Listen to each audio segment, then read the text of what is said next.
Mesdames et messieurs, bonjour. Bienvenue dans votre émission Bonjour le Bénin. Nous sommes le vendredi 31 octobre 2025. C'est le dernier jour de la semaine et c'est aussi le dernier jour du mois. Bienvenue donc à chacun et à tous. Merci de vous installer confortablement. Je suis heureux de vous retrouver sur votre programme. Ce matin, nous parlerons politique. Vous n'êtes pas sans savoir que le Parti des démocrates ne sera pas présent à l'élection présidentielle d'avril 2025. Comment est-ce que les militants à la base réagissent? Nous aurons un invité ici qui va nous en parler. Nous irons également vers la diaspora pour écouter le son de cloche d'un Béninois de la diaspora. Comment est-ce qu'il observe tout ce qui se passe dans son pays? Ce sera en visioconférence. Vous aurez le temps de le constater. Mesdames, Messieurs, vous savez, nous aimons les boîtes de conserve. Enfin, certaines personnes continuent d'aimer les boîtes de conserve, les sardines, les tomates, tout ce que vous voulez. Mais est-ce que vous savez qu'il y a des choses que vous devriez absolument savoir? Heureuse Danodé, notre Danone par ici, viendra nous expliquer ce que nous devrions savoir si nous sommes friands des boîtes de conserve. Et vous le savez, mesdames, messieurs, notre pays regorge de talents. Oui, talent inouï, talent immense. Nous parlerons ce matin de la danse avec Ghislaine Adimi, qui va recevoir sur ce plateau un chorégraphe. Oui, apprêtez-vous, apprêtez-vous, dégagez tout ce qu'il y a à la maison, on va danser. Ça va vraiment être la joie sur ce plateau. Le répertoire des rythmes de notre pays, qu'est-ce que nous pouvons en savoir? Ghislaine Adimi nous en parlera. Mesdames, Messieurs, et peut-être vers la fin de l'émission, oui, pourquoi pas, nous allons aller sur les réseaux sociaux. On est hyper connectés aujourd'hui, mais qu'est-ce que nous faisons pour nous déconnecter? Comment est-ce que nous faisons pour nous retrouver nous-mêmes? Parfois, nous sommes proches de ceux qui sont loin de nous et nous sommes loin de ceux qui sont juste à côté. Comment est-ce qu'il faut faire le détachement? Eh bien, mademoiselle Aïnadou viendra donc nous en parler. Et vous savez, à la fin de l'émission, on aura également la revue de presse. N'oubliez pas que cette émission, c'est une célébration. Célébration qui commence avec celle qui est la plus géniale de toute notre rédaction, Génelle Afouda. Bonjour. Bonjour Alain. Comment allez-vous? Toujours une transition style Aline, quoi. Merci. Ce matin, ça va? Très bien, comme d'habitude. Toujours aussi rayonnante. Merci beaucoup. Ah ouais, allez, c'est vous qui commencez. Il n'y a pas de danse, là. Faut pas qu'on m'oublie, même si je suis déjà partie du plateau. Ah ouais, non, on va te ramener. Ah ça, oui. C'est clair. Ah, parce que tout à l'heure, je me suis dit, ah bon, ok. Ah mais bien sûr. Allez, mais en attendant les pas de danse, on va aller aux informations. Allez, mesdames, messieurs, voici le bulletin matinal.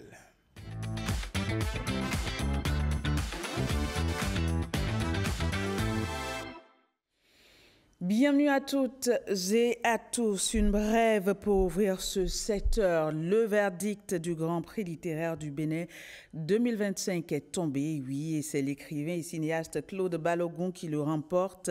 Il s'agit du prix Jean Plia pour son ouvrage Yenou, récompensé d'un chèque de 5 millions de francs CFA.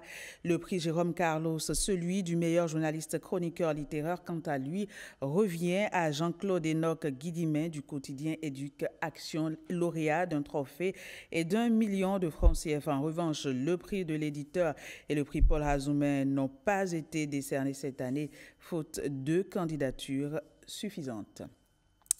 Ce bulletin se poursuit à 5 ans du rendez-vous des objectifs de développement durable. On s'interroge sur les avancées. Où en sommes-nous?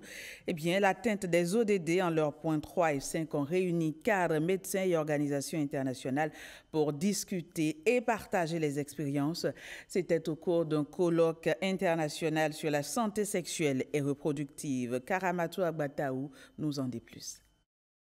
Les objectifs de développement durable en leur point 3 stipulent et promeuvent une bonne santé et un bien-être pour tous.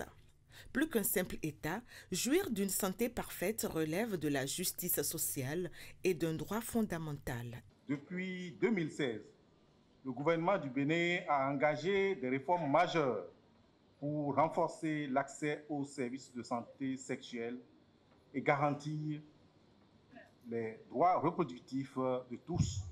Le Bénin, à l'instar de plusieurs pays africains, a réalisé des progrès notables dans ce sens. Des avancées sont enregistrées notamment en matière de répression des infractions liées au genre, d'intégration de l'éducation sexuelle dans les programmes scolaires et de mise en place d'un cadre légal garantissant l'accès à l'avortement sécurisé. À l'ABPF, notre ambition, que nous traduisons en actions concrètes au quotidien, cible l'épanouissement de toutes et tous surtout les populations vulnérables et marginalisées. Les femmes, pour assurer leur droit à choisir et leur autonomisation, car leur santé est la clé de voûte du développement familial et national. Malgré les contraintes, comment est-ce que nous pouvons travailler ensemble à maintenir les acquis et aussi accélérer l'atteinte de ces objectifs d'ici 5 ans? Une récente rencontre d'envergure internationale a réuni à Cotonou des acteurs de la santé, des experts et des partenaires venus d'Afrique et d'ailleurs. Ils ont décidé de s'asseoir, de réfléchir et de partager leurs expériences autour des stratégies d'accélération en vue d'atteindre les objectifs fixés à l'horizon 2030. Entre-temps, on a également travaillé avec le Bénin sur un projet de prévention des grossesses précoces. Du côté du Togo, en domaine de gouvernance et d'apprentissage, nous apprenons au Bénin, les Béninois aussi, ils viennent apprendre chez nous. En attendant de mobiliser les ressources financières nécessaires, des stratégies se mettent en place entre États avec des initiatives qui émergent un peu partout sur le continent. Pour ses actions à la tête de l'institution, le médiateur de la République a été identifié par une organisation internationale qui souhaite le décorer. Oui, les responsables de cette structure ont été reçus en audience à son cabinet. À la sortie de leur rencontre avec l'autorité, ils ont apporté plus de clarifications sur ce projet. On les suit au micro de Alain Soutchoumé et François Zissou. Nous l'avons décidé après une assise en comité, de décorer le médiateur de la République pour les actions posées depuis qu'il a été porté à ce titre-là. Déjà, le médiateur de la République, comme vous le savez, il est le président de l'association des médiateurs de l'UMOA. Et à ce titre, il a posé plusieurs actions, non seulement au Bénin, mais dans tout l'UMOA. Et ces actions ont été portées à notre connaissance par nos bureaux, notre bureau en place, le comité en place. Et nous avons minutieusement étudié ces actions et envoyé ça au niveau de Washington, où nous sommes établis. Et il a été donc conclu à ce niveau qu'il remplit tous les critères possibles pour être décoré. La Kona Chaplain Global Corporation est une organisation internationale humanitaire, sociale et sociale qui a un statut consultatif spécial avec les Nations Unies. Donc nous sommes membres du Conseil économique et social des Nations Unies. Aujourd'hui établi dans près de 46 pays en Afrique, nous avons des accords de siège et de coopération. Nous sommes aussi établis dans tous les 5 continents. La base mondiale se trouve au niveau des États-Unis, à Washington.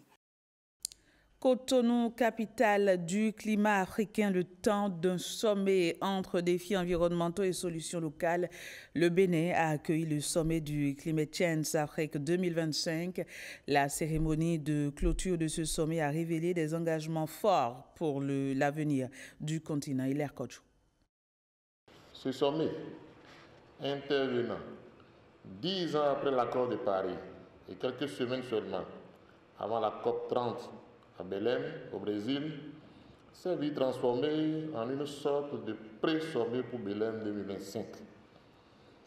Et depuis cette ville africaine, Cotonou, nous avons réaffirmé haut et fort que bien que l'Afrique soit en première ligne de la crise climatique, elle veut surtout être une actrice majeure d'un futur soutenable. Si dans chaque unité territoriale, les collectivités décentralisées règlent les problèmes climat, nous avons l'Afrique, en tout cas, à plus de 75% de chances d'atteindre les ODD. Ça a été démontré et donc voilà pourquoi nous travaillons à l'émergence d'une gouvernance active à ce niveau-là. Cette alliance des villes côtières a vraiment des raisons d'être très fortes, qui vont dans ce qui a été beaucoup dit, de dire ensemble on est plus fort. Il faut vraiment réussir cette alliance, qu'elle pèse au niveau international et dans le cadre de la dynamique mondiale.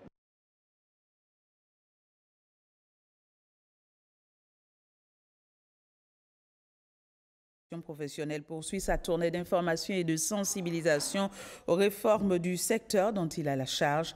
Après le lycée technique Koulibaly et celui de Kondéou, Expédie Oussou s'est rendu au collège d'enseignement technique Flambeau d'Afrique de Mindombo. C'était mercredi.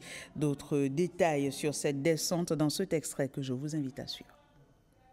Je suis venu ici voir les conditions de travail et surtout expliquer le contenu de la réforme de l'EFTP. Et dans ce contenu, il y a deux aspects qui me paraissent importants. Le premier, c'est la gouvernance des établissements. Et le second, c'est la gouvernance du partenariat. Les relations qui doivent exister entre les partenaires du secteur privé qui interviennent dans l'écosystème de la formation technique et professionnelle et surtout les nouveaux curricula qu'on doit mettre en œuvre. Donc, nous avons globalement cinq volets. Une fois que les besoins ont été identifiés, il faut revoir les curricula, il faut former les formateurs. Après, il faut voir comment bâtir l'écosystème de l'ingénierie de la formation de l'EFTP. Et enfin, les volets de gouvernance de nos établissements et la gouvernance partenariale. Parce que nous ne pouvons pas faire ce grand projet qui permet de mettre à la disposition de nos entreprises, à la fois locales et étrangères, des compétences au niveau international capables de compétir auprès des grandes organisations. Nous ne pouvons pas faire tout ça sans associer le secteur privé. Donc, que ce soit public ou privé, les accords de partenariat bien pensés à l'avantage des apprenants, ces partenariats permettent d'atteindre l'objectif que le président s'est fixé à travers les PAG1 et PAG2.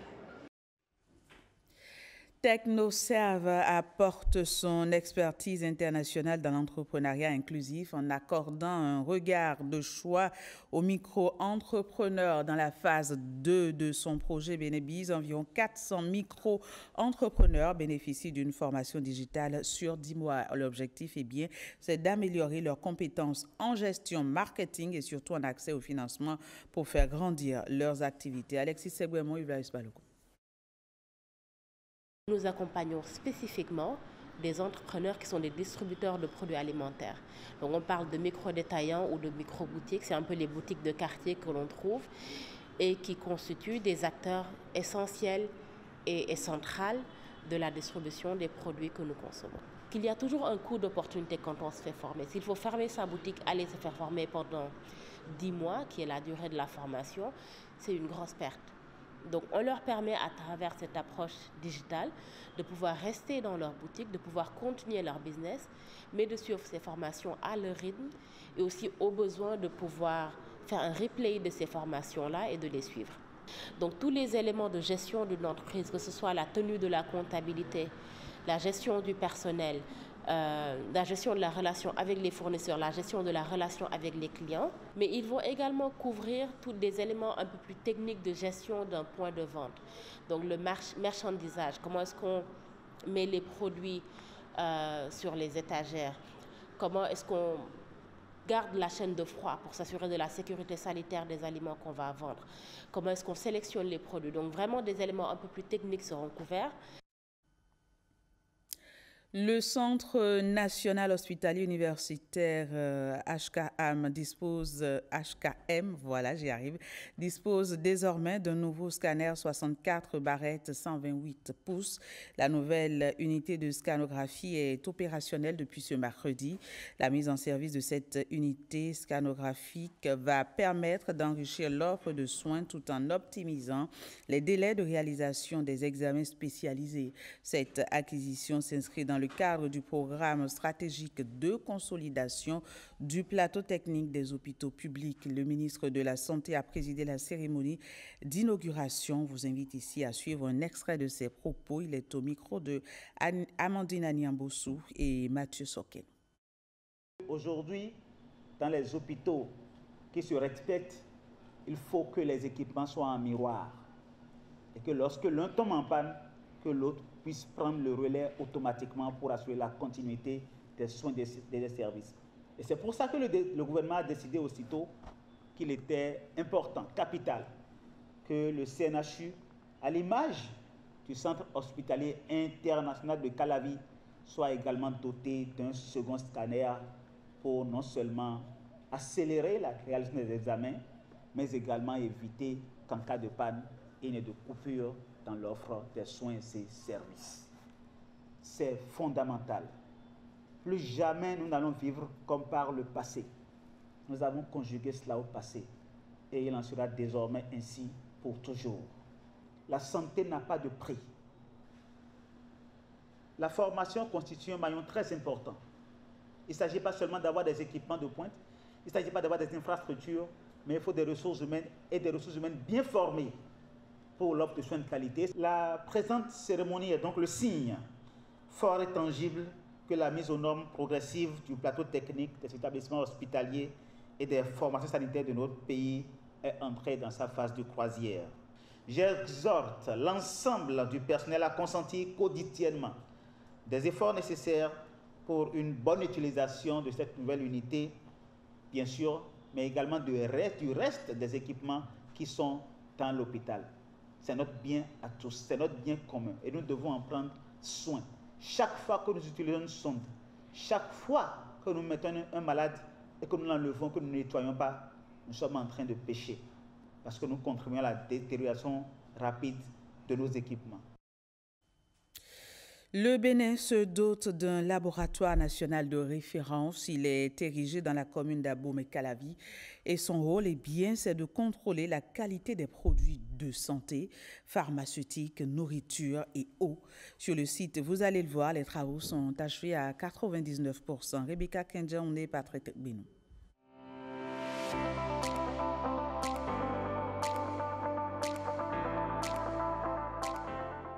Un imposant et majestueux bâtiment érigé sur une superficie de plus de 1100 mètres carrés, le laboratoire national des produits de santé et de l'eau est situé dans la commune d'Abomey-Calavi, à quelques mètres du centre hospitalier international de Calavi, le CHIC.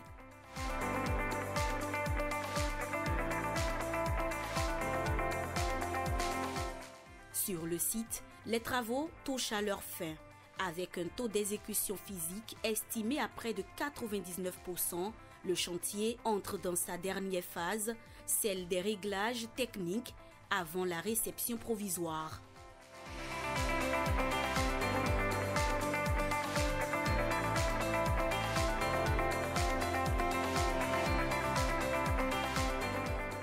En visite sur le site, le ministre de la Santé est venu constater de visu l'avancement des travaux et la qualité des aménagements réalisés dans les différentes salles du laboratoire.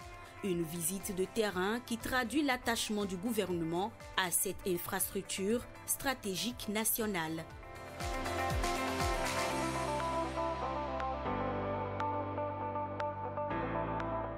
Le laboratoire national de référence de l'Agence nationale de contrôle de qualité des produits de santé et de l'eau incarne une ambition claire, doter le Bénin d'un outil moderne et performant capable de contrôler sur place la qualité de l'eau et des produits de santé.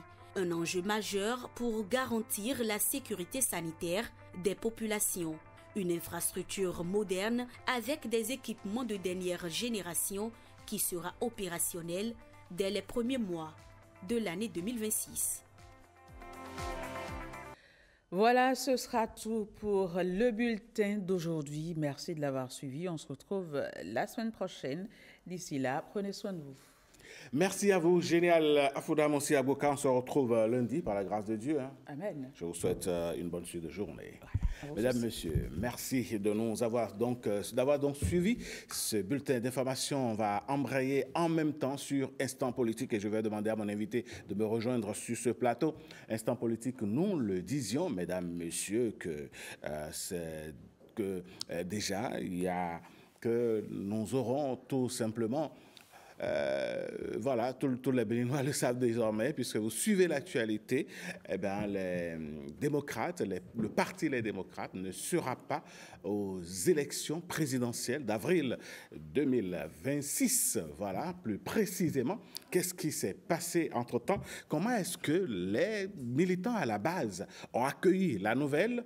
Quelles seront désormais les nouvelles orientations avec ce parti et surtout avec les militants?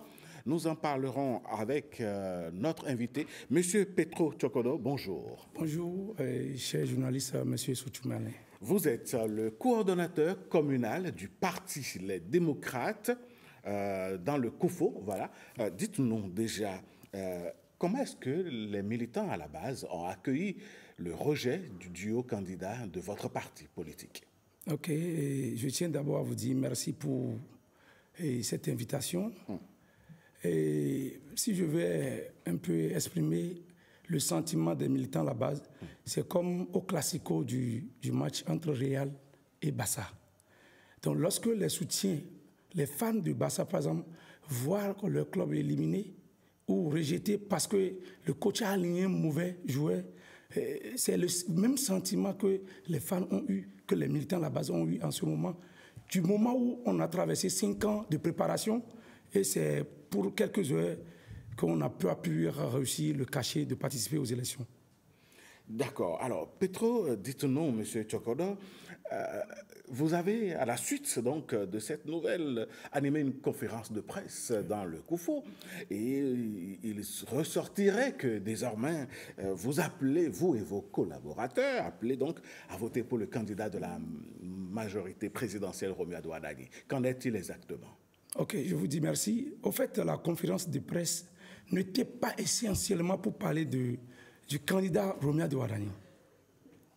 Donc, la conférence, selon ma position, au-delà du coordonnateur communal que je suis, j'ai joué un rôle important dans le choix, dans la désignation du duo. Donc, beaucoup nous appelaient pour savoir ce qui se passe. Est-ce qu'on continue d'aller aux élections? Il y a des recours en cours. Qu'est-ce qu'il faut faire? Est-ce qu'on a de l'espoir? Donc, c'est le moment de descendre à la base pour porter l'information aux militants à la base. C'est ce que j'ai fait lors de la conférence de presse. Et le choix porté sur le ministre Romuald Ouadani est venu en dernière position. Donc, c'est pour vous dire que la conférence de presse n'était pas une déclaration de soutien au ministre Ouadani. Mais c'est au cours de la conférence de presse que nous sommes allés à ce niveau. Alors, si vous êtes allé à ce niveau, M. Tchokodo, 48 heures pratiquement après, vous abandonnez le Navi, LD, c'est ça? Vous abandonnez votre candidat? Je suis le coordonnateur, je le demeure, coordonnateur communal du Parti Les Démocrates. Je n'ai pas quitté le Navi, plutôt c'est le candidat qui nous a quittés. Et ce n'est pas moi qui vais vous informer du fait qu'on était à la veille, pour ne pas dire le jour du dépôt des dossiers à la Sénat, pour les élections communales, que notre candidat est allé faire une conférence de presse qui n'a même pas eu lieu au siège du parti, mais à son cabinet. Mais je lui respecte sa position. Donc, il a dit qu'il s'est retiré carrément de la politique. Il n'a même pas dit « je prends acte de la décision ». Voulez-vous nous dire que votre candidat, Maître Renaud Agbodio, n'a pas consulté les organes de votre parti avant de faire sa déclaration? Bon, je ne suis pas dans le cercle restreint, mais je sais que tel qu'on est structuré au sein du Parti Les Démocrates, s'il a pris contact avec les gens et que c'est consensuel, ça devait se passer à la salle de conférence de notre parti au siège. Parce que nous, on était au siège quand on a vu les vidéos circuler. Donc, pour moi, il allait le faire au cabinet, ça veut dire qu'il n'est pas accompagné par le parti. Donc, c'est comme ça, on a été surpris d'apprendre la nouvelle, mais c'est sa position à lui. Mais voilà que nous sommes d'accord, malgré tout ce que nous avons dit contre le code électoral, nous avons accepté, c'est pourquoi nous avons postulé. Si nous avons décrié et que nous avons accepté finalement de déposer notre duo, c'est parce que nous avons accepté, malgré nous conformer au test. Mais si, en nous conformant au test, on n'arrive pas à respecter, on n'arrive pas à avoir le nombre de parrainages que la loi a exigé, et que les institutions de la République qui ont érigé ce code électoral ont dit mais que vous ne pouvez pas participer. Qu'est-ce que nous sommes? Étant des démocrates, nous devons prendre acte de la décision. Maintenant, sa déclaration du retrait a joué sur le moral de nos candidats qui vont aux élections communales. C'est tout ce que moi je déploie auprès de lui. Il pouvait attendre qu'on dépose les dossiers.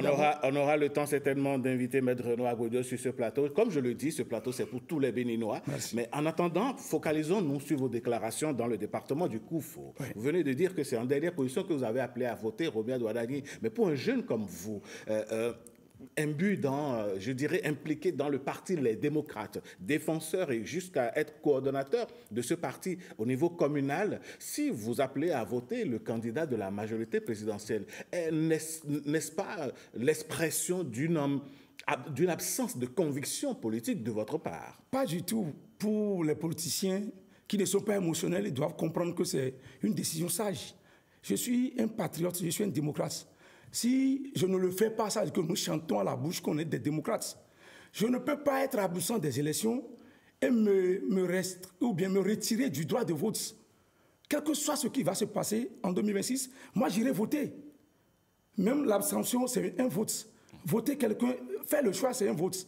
Donc, lors de la conférence de presse, les militants sont allés jusqu'à me demander, mais monsieur le coordonnateur, le jour de vote là, nous avons envie d'aller voter, qu'est-ce qu'on va faire? Mais je suis un auditeur financier. Je connais le ministre Romiad Ouadani. Ce n'est pas parce qu'on est de l'opposition qu'on ne va pas reconnaître les qualités qu'a ce ministre. Il y a des reproches que nous faisons à tout moment. Mais peut-être qu'ils ne sont pas pris en compte. Ça, c'est leur politique.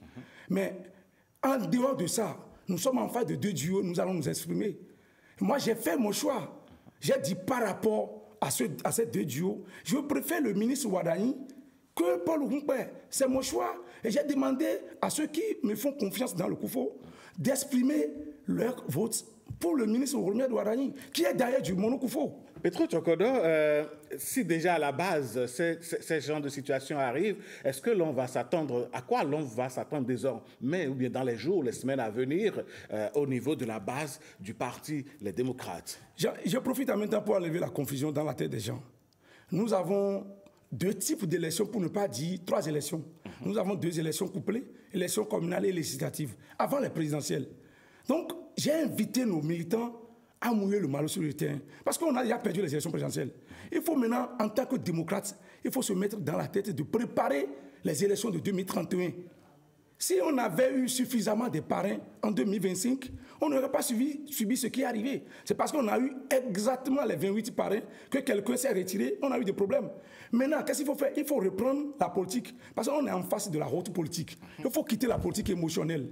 Donc on devait réfléchir, nous préparer, nous aguerrir, pour demander à nos militants, si vous êtes vraiment mécontents de votre absence sur la liste, c'est le moment de vous convaincre, de convaincre vos parents à aller voter pour les communales, pour les législatives, pour le Parti des Démocrates.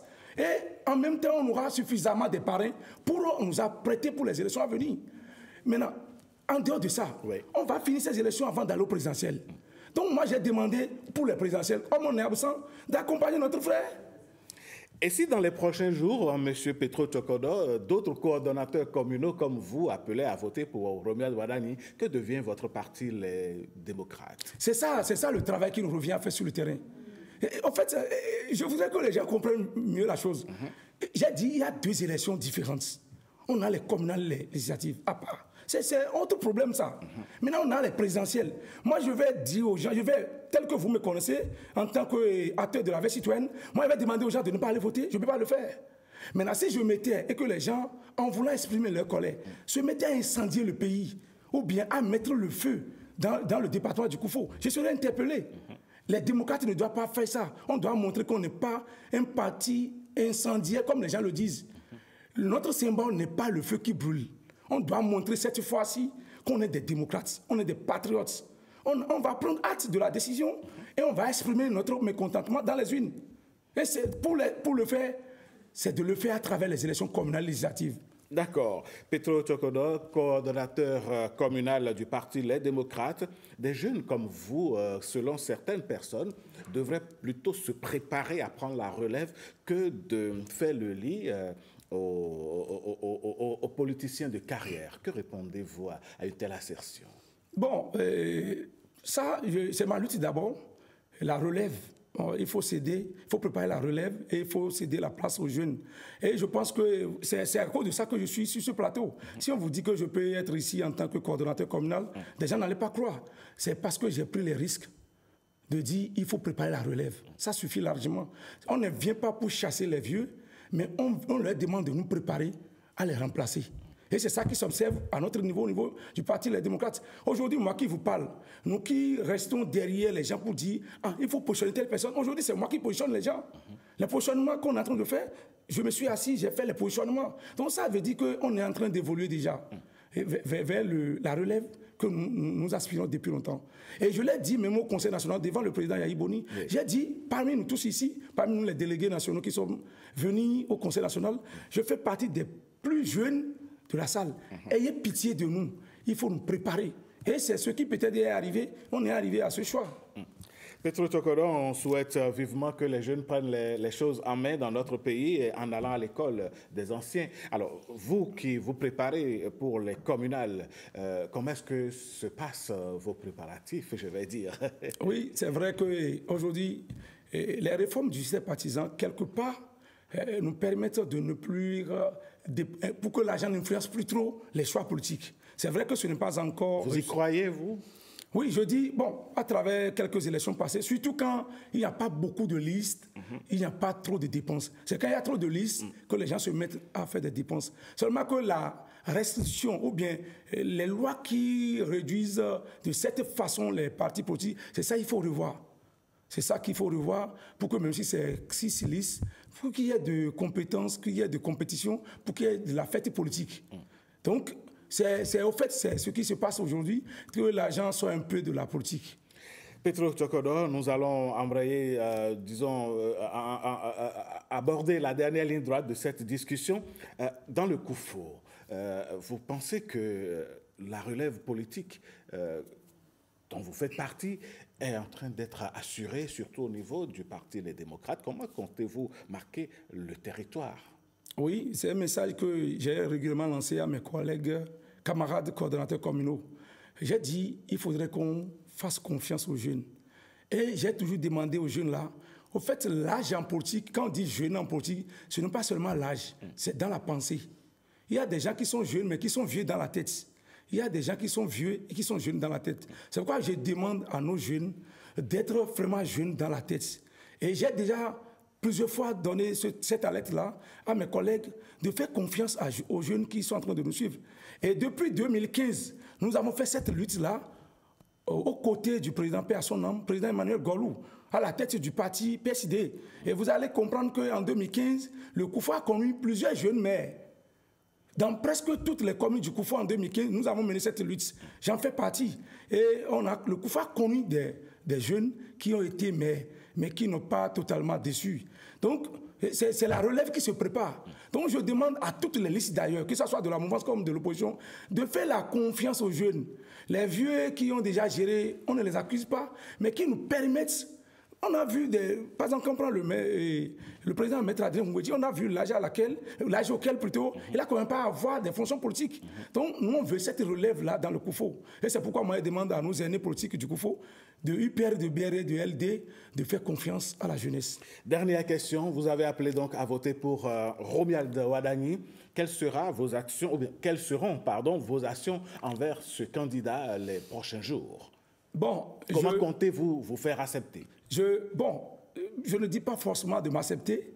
Moi, je lui ai accordé mon vote et j'ai demandé à ceux qui me font confiance de voter pour lui, pour qu'on montre aux yeux de tout le monde que son département l'accompagne. Parce que c'est sa chance. On dit le pouvoir est divin. C'est maintenant j'ai compris que le pouvoir est divin. Parce qu'on a tout fait. À la fin, c'est lui qui prend. On l'accompagne. Et c'est pourquoi j'ai profité lors de la conférence pour lui faire des doléances. Par rapport au Koufo, comment on a été négligé, tout ça là. Déjà, avant même qu'il ne soit élu, vous n'avez aucune idée de ce qui peut se passer demain si demain il ne devient pas président. Je le vois déjà président de la République. Il ne faut pas qu'on se trompe. Je le vois déjà président de la République. On connaît déjà. Il y a des gens qui ont déjà fait souffrir ce pays. Et c'est le moment même de leur récompenser, de leur retourner l'ascenseur. Donc, je pense que le ministre Wadagni par rapport à quelqu'un est mieux qu'il est déjà élu président. Donc, attendons les élections. Nous sommes sur un plateau sérieux. Attendons que les élections aient lieu en avril. On verra bien si M. Wadani Romiad sera le prochain président de la République. Pour l'instant, on vous souhaite beaucoup de chance. Merci. Nous ferons toujours notre travail, celui d'informer les populations, celui de vous inviter également sur ce plateau pour pouvoir donc nous éclairer. Un dernier mot avant de descendre de ce plateau. Oui, et tout à l'heure vous disiez comment je vais me faire accepter ou bien comment je vais mouiller le maillot. Je peux me comporter comme des parrains qui parrainent des candidats sans aller faire campagne avec eux. Comme je peux mouiller le maillot pour lui. Donc, et pour mon message, je voudrais demander aux militantes et aux militants du Parti Les Démocrates, surtout du COUFO, d'aller mouiller le maillot sur le terrain et de savoir qu'on n'est pas dans la course présidentielle. Ceux qui sont en train de leur dire « oui, on est dedans et bientôt vous serez sur la liste », ils sont dans l'émotionnel. Ils n'ont qu'à éviter ça. Ils n'ont qu'à éviter les actes de violence. Les édifices sont réalisés avec nos propres fonds. On ne va pas dire, parce qu'on ne participe pas aux élections, qu'on va les saccager, on va les détruire. Ce n'est pas bien. Ce n'est pas un Nigérien, ce n'est pas un Burkinabé qui va diriger le pays. C'est un Béninois. Donc, prenons hâte et allons sur le terrain pour mouiller le maillot et prendre des parrains pour 2031. 2031 en ligne de mire. Ce qui est en ligne de mire, nous allons poursuivre cette émission. On vous souhaite une très bonne chance. Merci beaucoup. Et une bonne journée. Merci. Revenez-nous quand vous voulez. Merci, je suis disponible aussi. Allez, merci beaucoup, merci, M. Tchokodo. C'était là donc M. Petro Tchokodo. Il était donc sur ce plateau pour nous parler donc de la réaction des militants de son parti politique, le parti Les Démocrates à la base, et son appel donc à voter pour Romiad Wadani. Il a apporté des éclaircissements.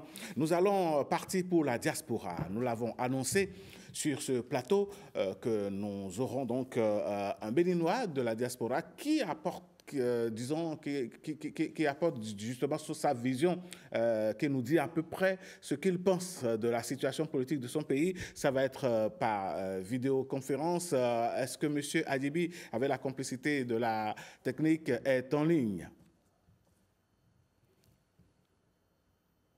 M. Adibi, bonjour.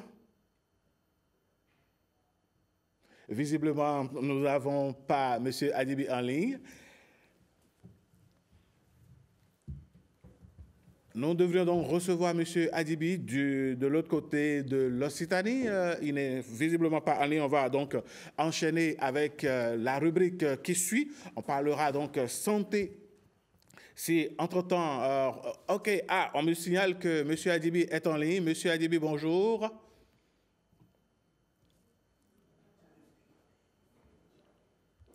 Monsieur Adibi, vous êtes en direct sur la télévision nationale. Bonjour. Vous me recevez?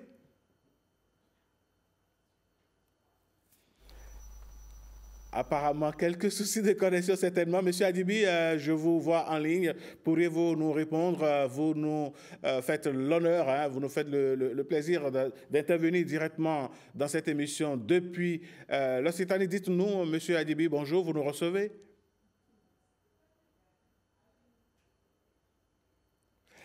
Apparemment, la connexion nous lâche. On va recevoir donc, on va continuer sur la lancée de cette émission avec Heureuse Danonde qui viendra sur ce plateau nous parler donc de la santé. Oui, nous parlons ce matin de la santé, nous parlons des boîtes de conserve. Eh bien, qu'est-ce qu'il faut savoir? Voici Instant Santé.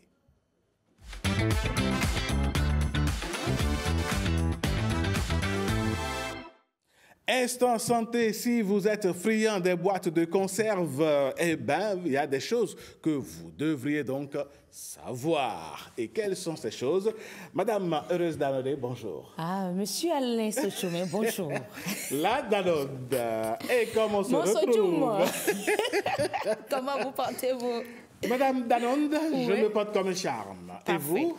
Pareil. Vous allez super bien. Oh oui, je remercie l'Éternel. Quel plaisir de vous retrouver sur ce plateau. Ah oui, ça vous rappelle quelque chose? Ah, mais quand même, nos pindaines. Et les Peuls nous diront c'est jam. C'est jam. Eh bien voilà, c'était à une époque, dans une autre vie. Oh, ce matin, vous avez choisi dans Instant Santé de nous parler des boîtes de conserve et surtout de ce que nous devons savoir quand nous les aimons. Et oui, parce que les boîtes de conserve, Franchement, ça aide beaucoup les femmes, notamment les fonctionnaires. Mais est-ce que ça doit vraiment être consommé comme ça se fait? Nous allons parler de tout ça juste après avoir suivi ce reportage. Elles sont partout sur les étalages au marché et encore plus présentes dans les super et hypermarchés. Ça coule bien. Ça coule bien. Ça dépend de ta clientèle. Tu comprends? Soit toi-même tu voyages, tu vas à Lomé, Accra ou bien au Nigeria. Et puis il y a d'autres bonnes dames qui y vont, qui viennent nous livrer. Moi je suis dedans maintenant, ça fait des années. Quand j'ai laissé les études, je suis rentrée avec ma femme en même temps. Donc je connais à peu près déjà ce qui marche, ce qui ne marche pas, les nouveaux trucs, comment ne pas risquer. Tomate en boîte, ça vient de notre port. Non? De la tomate, du poisson, de la viande, des légumes et même du lait, mis en boîte, en plastique ou en carton, ces conserves sont devenues au fil du temps un indispensable dans la cuisine au Bénin. Conserve alimentaire, le mot même le dit, conserver, dans un système qu'on peut consommer à tout moment. On a mis l'aliment dans un bocal fermé, mais compte tenu des conservateurs, des additifs, pour une longue durée. On n'est pas habitué à manger la tomate en boîte, c'est tout. On est déjà grand, non? Sardines, tomates en boîte, corned-beef, thon, pâté. Mais c'est comme ça, il y a aussi des clients qui n'aiment pas en prendre, disent que non, à force de grandir, bien non, les trucs comme ça, je n'aime pas. Ça dépend. Tout le monde ne peut pas être chose là, il faut suivre sa santé.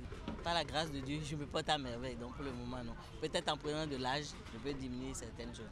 Leur prix connaît très souvent une hausse spectaculaire, mais elles ne manquent jamais sur la table à manger ou à la cuisine chez certains. Facile de conservation, facile d'usage, avec un gain de temps pour la préparation et la cuisson des repas, malgré toute l'aide que les conserves pourraient constituer pour certains consommateurs. Pour le nutritionniste, aimer ces produits, c'est être paresseux. Ça, c'est la paresse. Lui là. Eh bien, dis donc, j'aime bien la façon de. Ça, c'est la paresse. C'est que c'est sec, c'est clair, c'est net. C'est violent, mais j'ai envie de dire. C'est clair, c'est net. Mais qu'on le veuille ou pas, ce sont des produits aujourd'hui qui sont entrés dans notre quotidien. Oui. Alors qu'au départ, c'était fait pour conserver les aliments sur longue durée. Heureuse d'annoncer, entre-temps, Ghislaine Babindele Adimi nous a rejoint avec Patrick Lin, notre Pat Joss. Le poète. Le poète. Bonjour Arino, bonjour Ghislaine, bonjour Heureuse. Merci beaucoup. Bonjour, alors, bonjour le Bénin. Bonjour le Bénin. Alors, Heureuse d'annoncer, qu'est-ce que nous devons savoir prioritairement quand nous nous dirigeons vers les boîtes de conserve? Alors, il faut déjà dire comment ces boîtes de conserve sont produits, comment ces aliments se retrouvent dans les boîtes de conserve. Parce que, comme je le disais tantôt, les boîtes de conserve ont tellement malheureusement bénéficié d'une contre-publicité, un peu comme déjà l'intervention de notre nutritionniste, qui n'est certainement pas l'avis de tous les nutritionnistes. Et après les recherches également, j'ai compris que quelque part, c'est une question d'excès. Il faut commencer par parler de complications, de problèmes sanitaires. Sinon, les boîtes de conserve, qu'on le veuille ou pas, pour les recherches que nous avons effectuées, disposent même plus de nutriments que de produits nutritifs. Arrivent à conserver plus les produits nutritifs que les produits que nous achetons. Quand je prends par exemple les cas des sardines qu'on aurait pu apporter sur ce plateau. Il y en a. À la fin de l'émission, s'il vous plaît. Madame Danonde, quand vous avez annoncé le thème hier, je me suis dit, on va amener de la sardine sur le plateau avec du pain, pourquoi pas. Et Amandine Aniambossou vient d'amener le sac. Pardonnez. Ok, allez. Pardonnez, tout le monde sait de quoi on parle. Donc, ces boîtes de conserve, lorsqu'on prend par exemple les sardines, quand vous consommez les sardines, les boîtes de conserve, les sardines. Les produits nutritifs des sardines sont plus conservés. De ces poissons sont plus conservés lorsque c'est en boîte de conserve que les produits frais que nous achetons, les congelés et consorts. Soit dit en passant que quand on parle de sardines, c'est un type de poisson. C'est un poisson, c'est un type de poisson facilement conservable dans les boîtes.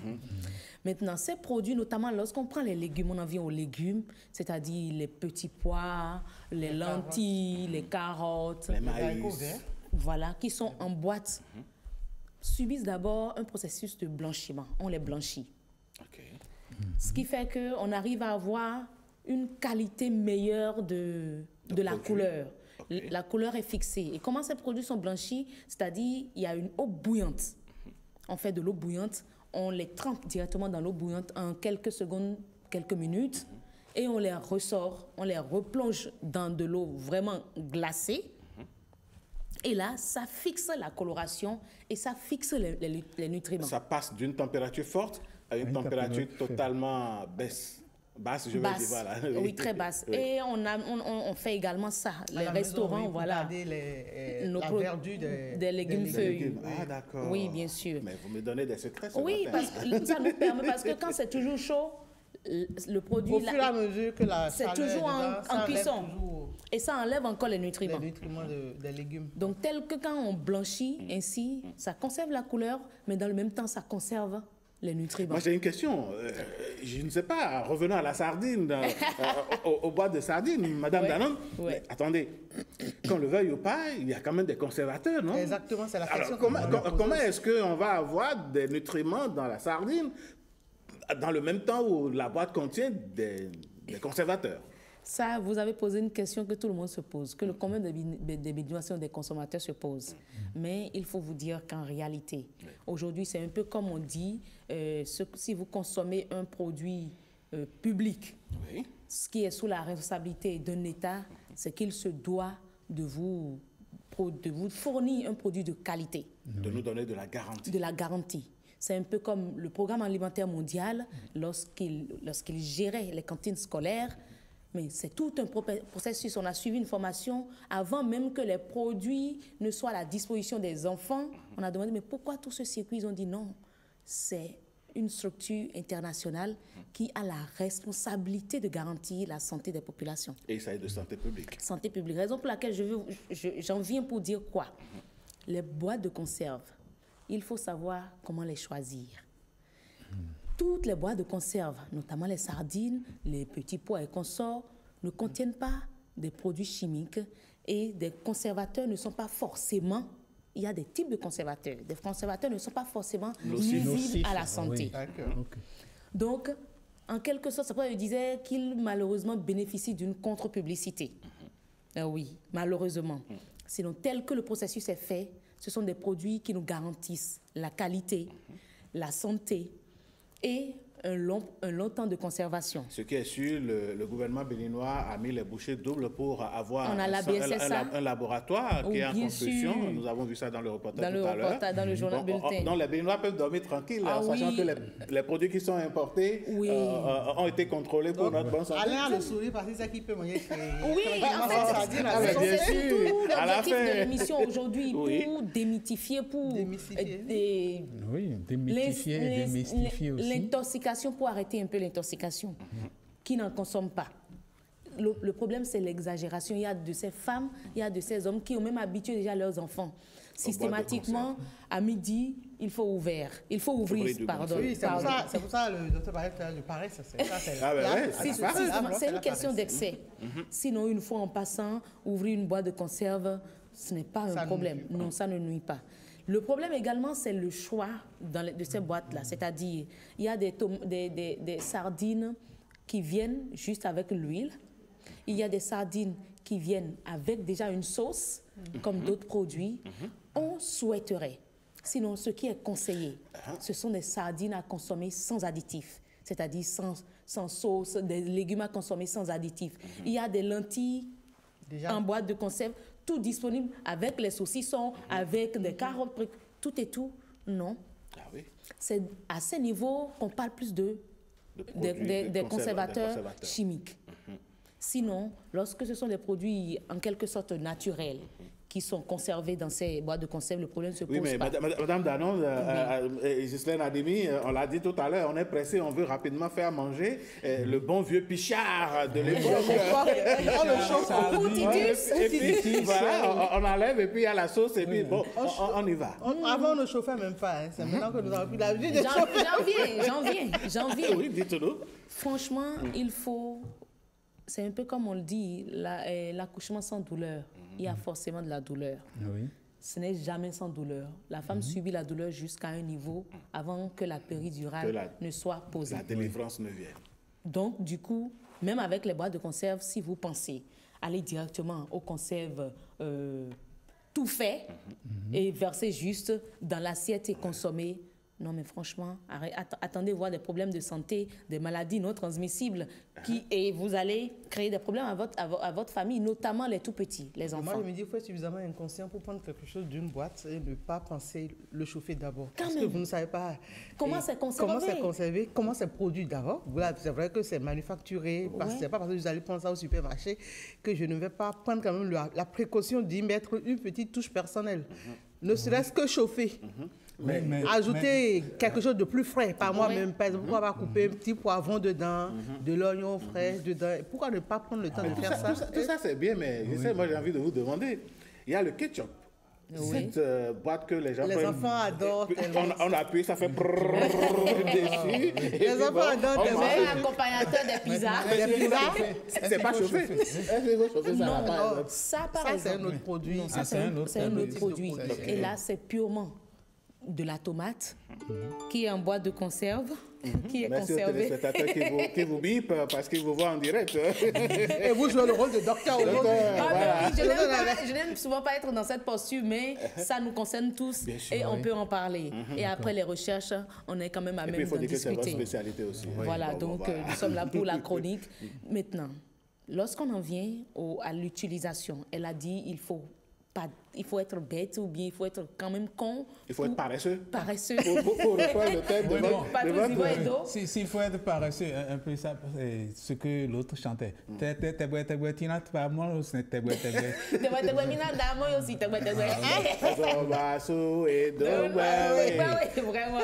Donc, c'est également ça. Alors, les boîtes de conserve, lorsque vous les ouvrez, il faut forcément égoutter ça.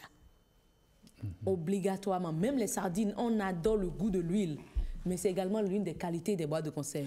Quand vous dites égoutter, c'est enlever le liquide qui est dessus. Le débarrasser du liquide. Voilà. Parce que c'est soit beaucoup de sucre ou beaucoup de sel pour la conservation. Donc, sardines sont sans huile, là? Non, Est-ce que c'est sardine encore? Ah oui, c'est sardine. Il y a des sardines qui viennent aujourd'hui avec de l'eau au maximum. Ah oui? Oui, vous versez la sardine, vous voyez qu'il y a plus d'eau que d'huile. Madame Daronde, vous allez devoir reprendre ce thème-là en apportant tous les types de sardines par ici. On va voir. On veut goûter. Ok, la Rialo nous envoie la sardine. D'accord. Même si on l'a pas en physique, on l'a en virtuel. Et il faut la voir se déplacer, venir nous le dire. Ah oui, mais c'est ça qui est... Voilà, mais c'est ça. Oh, merci Christelle Samoura. En direct sur le plateau comme ça, il faut faire attention. Nous, c'est ce qu'on voulait manger ici qu'on veut, Christelle. Vous aurez le temps de manger ça après. Donc, mais vous voyez, il ne faut pas choisir des sardines qui ont déjà des jus. Même si vous en avez acheté, c'est que pour moi, vous m'apportez ça à la maison, c'est une perte de temps, c'est une perte d'argent parce que moi, je vais vider et utiliser que les sardines.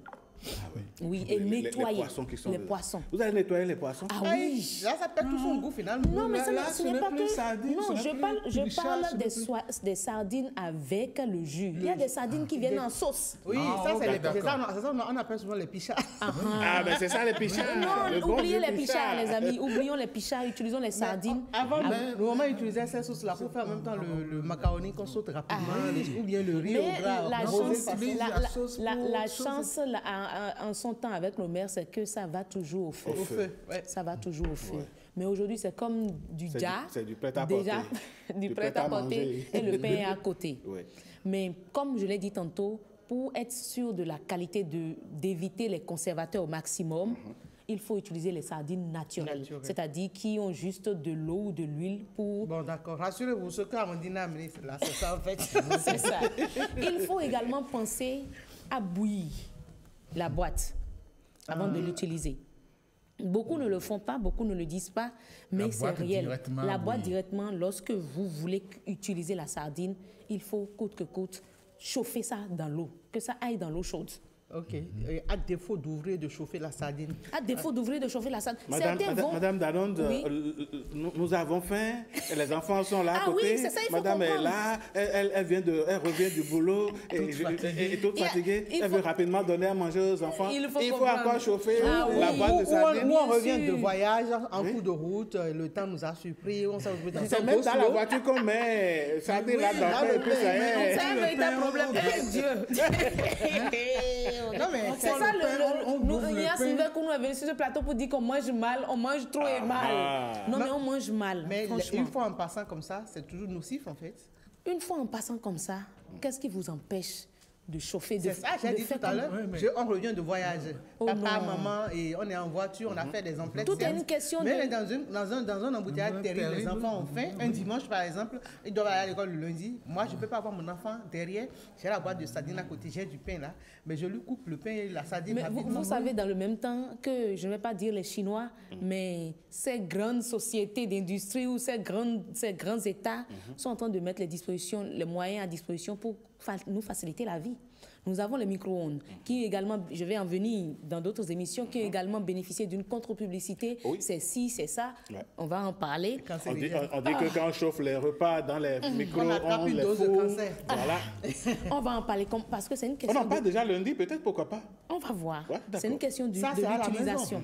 Il n'y a pas de micro-ondes dans la voiture. Ah ouais, c'est possible aujourd'hui d'en avoir et de mettre ça dans l'allume-cigare. Même la glacière et tout le reste. C'est pour ça que je vous dis que les industriels font tout pour nous faciliter la vie, pour nous aider à réduire les problèmes de santé. Qu'ils vont utiliser un système de micro-ondes avec rayons solaires, donc on met ça sur le toit de la voiture. Il y a trop de choses. Quelle imagination, pas Dios. Un peu comme le véhicule de la reine Elisabeth, paix à son âme, qui dispose de tout. Ouais. Donc, c'est une question de l'utilisation. Il faut forcément égoutter les boîtes de conserve. Qu'on le veuille, ça paraît, non, qu'est-ce qu'elle dit, mais c'est ça, si vous tenez à votre santé, il faut égoutter les boîtes de conserve, c'est-à-dire les vider de leur contenu, trop de sel, trop d'eau, surtout les petits pois. On fait le jus et puis directement on ouvre et puis directement on verse, sous prétexte que le jus est sucré. Il faut changer l'eau. Parfois même, il faut rincer. Je l'ai dit tantôt et vous trouvez que c'est compliqué. Parfois même, il faut rincer. La boîte de conserve, parce que tel que c'est conservé en supermarché, on ne sait pas les conditions, les cafards et autres. On a eu des anecdotes dans ce pays, dans ce monde, où on a dit il y a quelqu'un qui a ouvert une canette. Après, il y a eu des dépôts d'œufs de cafards. Sa langue a produit des cafards. On ne sait pas comment les produits là sont conservés. Et puis la leptorose ou la... Je ne sais pas si c'est confirmé, mais... Avec la chaleur détruit beaucoup. C'est vrai qu'il y a des microbes qui résistent à la chaleur, mais le maximum est détruit par la chaleur. Ces boîtes de conserve, ça nous aide, mais comprenez que ça ne nous facilite pas la vie à 100%. Il faut juste développer le réflexe de nettoyer, d'aseptiser comme il le faut à l'eau chaude ou à une vapeur plus élevée. Dans notre préparation pour passer à la cuisson, les boîtes de conserve nous facilitent la tâche. Au lieu d'aller acheter le poisson, commencer par nettoyer, par découper, par frire et tout ça, la boîte de conserve nous évite ça. Mais il y a toujours la suite, la cuisson. Ah oui, très important. Vous insistez là-dessus. Oui, il faut. Il le faut. Sinon, on sera vraiment de vrais paresseux, comme le dit notre spécialiste. Oui, Zivo Edo. Maintenant, en matière de santé, si tout ça est respecté, les boîtes de conserve, en temps normal, ne constituent pas un danger. Maintenant, on nous demande d'opter pour les boîtes de conserve qui ne sont pas en métal. Ah oui. Parce que le métal... Voici un autre problème. Oui. Parce que la plupart des boîtes de conserve sont en métal. Oui. C'est vrai qu'il y a un revêtement à l'intérieur pour éviter le contact direct avec le métal. Mais on ne sait pas comment les choses... C'est en fonction des produits, en fait. Il y a de ces produits-là qui résistent. Il y a certains qui facilement arrivent à inhaler ces produits, ces revêtements-là. Et c'est des problèmes. Donc, il faut... Aujourd'hui, nous avons les sardines. En carton. Nous avons des sardines qui sont en plastique. Oui. En fait, c'est comme s'il y avait eu des erreurs. Et après des expériences, au fur et à mesure, d'améliorer les choses. Certains n'arrivent pas encore à se départir de ces habitudes d'ouvrir la boîte de conserve en métal, la sardine en métal, mais il y a des sardines qui sont en plastique, qu'il faut utiliser. Tout ça, et il y a des produits également en verre. Il y a des petits pois en verre aujourd'hui qui sont disponibles. Tout ça pour nous aider à nous faciliter la vie, mais à préserver la santé. Les environnementalistes ne sont pas d'accord avec vous non plus. Non, bien sûr, ils seront d'accord parce qu'il y a des plastiques alimentaires. C'est de ça que nous parlons. D'accord. Oui, un peu comme nos bouteilles d'eau. La précision est de taille alors. Voilà, c'est un plastique alimentaire. C'est un plastique alimentaire. Donc, en temps normal, le problème ne se pose pas. Le problème ne se pose pas. Et donc, désormais, nous pouvons prendre les boîtes de conserve. Il faut les chauffer. En prenant des précautions. Oui, il faut les égoutter. Oui. Les chauffer. Écoutez, je reprécise, c'est enlever l'eau, l'huile, tout ce qui est dessus. Oui, bien sûr, il faut éviter ça. Il faut éviter cela. Jeter. Il faut jeter. On pense que c'est en fait un produit de conservation pour éviter les conservateurs chimiques. C'est en fait cela. Donc, il faut l'éliminer et faire sa cuisine. Maintenant, les pains qu'on sort là, il faut faire le jus d'abord au chaud, au feu, avant de passer à la cuisson. Oui. Ça, c'est important. Nous avons trop la facilité. On espère qu'Amandine Aniaboso va prendre les dispositions pour chauffer la sardine avant qu'on le fasse la fête tout à l'heure. Allez, heureuse d'amener. C'est l'essentiel. C'est l'essentiel à retenir. C'est l'essentiel. Maintenant, le rôle, la responsabilité nous revient. Nous avons apporté l'information. Si vous voulez préserver votre santé, la santé a un prix. Oui, il faut savoir choisir. Et le Bénin a besoin de tous ses enfants en bonne santé. Pour construire le pays. Pour suivre le développement amorcé. Voilà. C'est tellement bien dit. La fibre politique qui pointe quelque part. Allez. Juste un spectateur qui constate. En tout cas, c'est de bon droit. En tout cas, Dr Danone. Vous avez raison, Madame Danone. On est d'accord avec vous. Ne vous en faites pas. Allez, Pat Joss, vous, ce matin, vous avez décidé, dans votre chronique événement à la une, de nous parler d'un certain nombre de choses. Nous aurons droit à des éphémérides. Oui. Et on aura, disons, un calendrier de spectacles qui s'annonce avec votre invité. Oui. Et, bon, alors, on va installer Pat Joss avec ceci.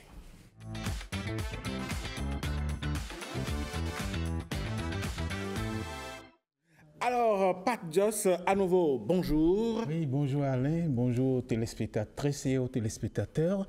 Nous commençons, aujourd'hui nous sommes le 31 octobre. 31 octobre, et nous parlons d'abord des États-Unis. On part en Amérique. Les États-Unis, pour le 31 octobre, c'est la journée d'Halloween. Halloween, c'est une journée où on se déguise, où on utilise des masques, mais c'est une journée de masques d'horreur. Donc, ce n'est pas totalement le bonheur, c'est l'horreur. L'horreur avec des masques et on les utilise pour pouvoir faire le tour de la ville. C'est Halloween, aujourd'hui 31 octobre, en Amérique. En Amérique, aux États-Unis précisément. Alors, 31 octobre, on en vient à l'Europe. 31 octobre, en Europe, aujourd'hui, en 1517, il y a eu un événement. 1517, l'an 1517, un événement qui a permis de déterminer un événement très religieux. C'est le moine Martin Luther, à différencier de Martin Luther King. D'accord. Martin Luther, il est moine allemand qui a sorti un ouvrage, enfin des ouvrages, 95 thèses pour parler de ce qui ne va pas dans l'Église catholique. Il y a depuis 1517. 1517. On va suivre cet élément.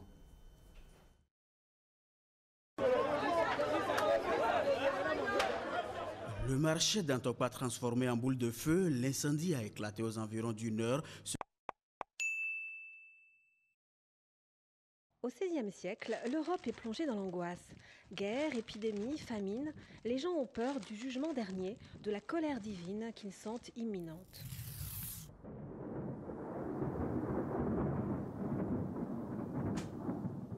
L'Église catholique toute-puissante emploie alors les grands moyens pour calmer la terreur des fidèles. Elle vend des indulgences. L'indulgence permet aux fidèles d'obtenir la faveur de Dieu, l'accès au salut, au paradis, contre monnaie sonnante et trébuchante, et finance la basilique Saint-Pierre de Rome par la même occasion. Mais cette pratique n'est pas appréciée de tous. Martin Luther, un moine allemand, affiche le 31 octobre 1517 ses 95 thèses dans la paisible ville de Wittenberg. Il y dénonce le commerce des indulgences et affirme que d'après la Bible, le salut, la faveur et le pardon de Dieu ne s'obtient ni par l'argent ni par les œuvres, mais par la foi seule en la grâce de Dieu acquise en la personne de Jésus-Christ. Sola fide, sola gratia, sola scriptura, la foi seule, la grâce seule, l'écriture seule. Ces idées se répandent comme une traînée de poudre grâce à l'imprimerie. Cela ne plaît pas beaucoup à l'Église catholique, qui se sent critiquée. Elle ordonne donc à Luther de renoncer à ces idées qu'elle juge hérétiques. Luther refuse, il est excommunié. Cela ne plaît pas beaucoup non plus à Charles Quint, empereur depuis 1519, qui voit son Saint-Empire romain germanique partagé entre les princes partisans de Luther et ceux fidèles au catholicisme. Il lui demande d'abjurer, Luther refuse. Il est alors caché par Frédéric le Sage dans le château de Wartburg. C'est dans ce château que Luther traduit la Bible en allemand. Bientôt, elle se voit aussi diffusée dans d'autres langues, la rendant accessible à beaucoup plus de monde. D'autres courants se développent au même moment ou à la suite de la réforme lancée par Luther, anglicans, presbytériens, calvinistes, etc. De nouveaux modèles d'église sont ainsi instaurés. Détachés du modèle catholique, ils sont centrés sur la Bible et son étude. Tout ceci affaiblit le pouvoir politique et religieux de l'Église catholique. Elle condamne ces nouvelles pratiques et lance une contre-réforme, avec la formation des jésuites et le développement de l'art baroque pour essayer de rétablir son influence. Résultat, l'Europe se retrouve divisée entre les partisans de la réforme, appelés protestants à partir de 1529, et ceux restés attachés à l'Église catholique et son pape. C'est le début d'une nouvelle période de guerre et de persécution. Retour plateau, c'était là donc l'éphéméride avec Martin Luther. Entre-temps, nous avons toujours pour la rubrique événements à la une, puisqu'on parlait du calendrier de spectacles qui arrive. Notre invité s'installe, mais Pat, vous nous parlez aussi de notre éphéméride, c'est ça? Oui, d'autres éphémérides. Alors, en 1999, toujours par rapport à Martin Luther, en 1999, il y a eu une signature d'un décret entre l'Église catholique et l'Église protestante pour reconnaître tout ce qui était dissension, pour dire qu'on fait taire les dissensions. Et cela s'est passé un 31 octobre aussi. Donc 31 octobre 1999, ça fait 488 ans après. Alors, ça c'est en Europe. Allons en Asie. En Asie, il y a une fête qui se passe aussi le 31 octobre, le Diwali. C'est pas Halloween? Non, ce n'est pas Halloween. C'est aux USA. Oui, Halloween, c'est en Amérique. Diwali, c'est en Inde. Et en Inde, c'est aussi la fête des Lumières. Donc, cette nuit, la nuit du 31 au 1er novembre, tous les temples, dans les rues, les gens vont se promener avec des bougies allumées. C'est la fête des Lumières. Le 31, ça a commencé depuis le XVIIIe siècle. Alors, en 2018, ça fait 18, en 2018, le 31 octobre 2018, il y a eu l'inauguration de la plus haute statue du monde. Statue. Comme l'esplanade de l'Amazone. L'esplanade de l'Amazone. Oui, l'esplanade de l'Amazone, c'est 30 mètres. La statue de l'unité, la plus haute, c'est 182 mètres de hauteur. Oui. Ça, c'est en Inde. On en vient maintenant en Afrique. Oui. En Afrique, qu'est-ce qui se passe? Qu'est-ce qui s'est passé le 31 octobre 2014? Blaise Compaoré a été chassé du pouvoir. Voilà, 31 octobre 2014. Merci. Et le 31 octobre 2020, Ado, Alassane Dramane Ouattara. Il paraît qu'il ne s'appelle plus Dramane, hein? Il s'appelle Alassane Ouattara désormais. Ok, d'accord. Alassane Ouattara. C'est mieux ici. Toujours dit qu'il est Dramane. Oui, mais... Le Dramane ne l'a fait pas. Voilà. Je ne sais pas, mais Alassane en tout cas, en 2020, il était encore ado. Il était encore Dramane Ouattara. Voilà. Et troisième mandat, le 31 octobre 2020. 2025, bon... Quatrième mandat. Mais il faut le dire, oui, bien sûr. Bon, ok, quatrième mandat. Bon, est-ce qu'on va dire que c'est discutable, hein, parce que il ne faudrait pas... Avec ce pourcentage-là. Il faut pas... On attend les résultats définitifs. D'accord. Les constitutionnalistes ne nous diront pas qu'il a fait 4 mandats. Alors, 31 octobre toujours. Oui. Mais en 2015, il y a 10 ans, ce n'est pas en Afrique en général, mais c'est au Bénin. Il y a 10 ans, il y a eu un événement au Bénin. Et l'événement nous est rapporté par Christian Nyakadia. On suit cet événement. Le marché d'Antokpa transformé en boule de feu, l'incendie a éclaté aux environs d'1 heure ce samedi matin. Mais d'où provient l'étincelle fatale? Le lieutenant-colonel Gilda Sandasekou, à la tête du groupement national des sapeurs-pompiers, est trop affairé pour répondre. Pour le moment, je ne veux pas faire des analyses, je veux éteindre mon feu. Après, on pourra faire des analyses. Dans le lot des témoins et autres curieux présents sur les lieux, l'on retrouve le chef du quartier d'Antokpa. Hamzat Aguemon croit connaître l'origine des flammes. Ben oui, nous le savons, c'est un camion plein d'essence. C'est là, il est devant vous, le camion, qui a été arraisonné légitimement, je pense, légalement, par les policiers, vers 1 h du matin. Et puis tout d'un coup, il y a eu un autre véhicule derrière qui est venu emboutir le camion qui était plein de bidons d'essence. Donc ça, certainement, l'étincelle a jailli lors de la collision et puis ça a enflammé le camion. Ça pose aussi le problème du transport des liquides inflammables. Et là, je ne comprends pas qu'on puisse permettre à des camions qui ne sont pas habilités donc à transporter des liquides inflammables et qui passent de surcroît, qui passent en plein marché. Et voilà, les dégâts sont là. Très vite, le feu se propage de la pharmacie des 4 thérapies. Les flammes envahissent le parking auto et foncent vers les magasins au cœur du marché. Les sapeurs-pompiers déploient leur arsenal, engagent tous les moyens à leur portée, mais les flammes résistent. Il est environ 4 heures et la furie du feu ne faiblit toujours pas. Un renfort s'impose. Oui, allô, colonel Ndasekou, commandant le GNSP. Oui, bonsoir. Et là, on a de gros soucis de moyens hydrauliques. Est-ce que vous pouvez nous envoyer au moins 1 à 2 moyens hydrauliques? D'accord, merci bien. Je suis avec votre élément. Dès que les moyens seront là, on saura comment les engager. Bon, ça a commencé par un feu d'hydrocarbures, mais maintenant on va dire que c'est un feu de marché. C'est un feu de marché carrément. Un feu de marché carrément. Voilà qui sonne la détresse pour les marchandes. Les premières venues sont inconsolables.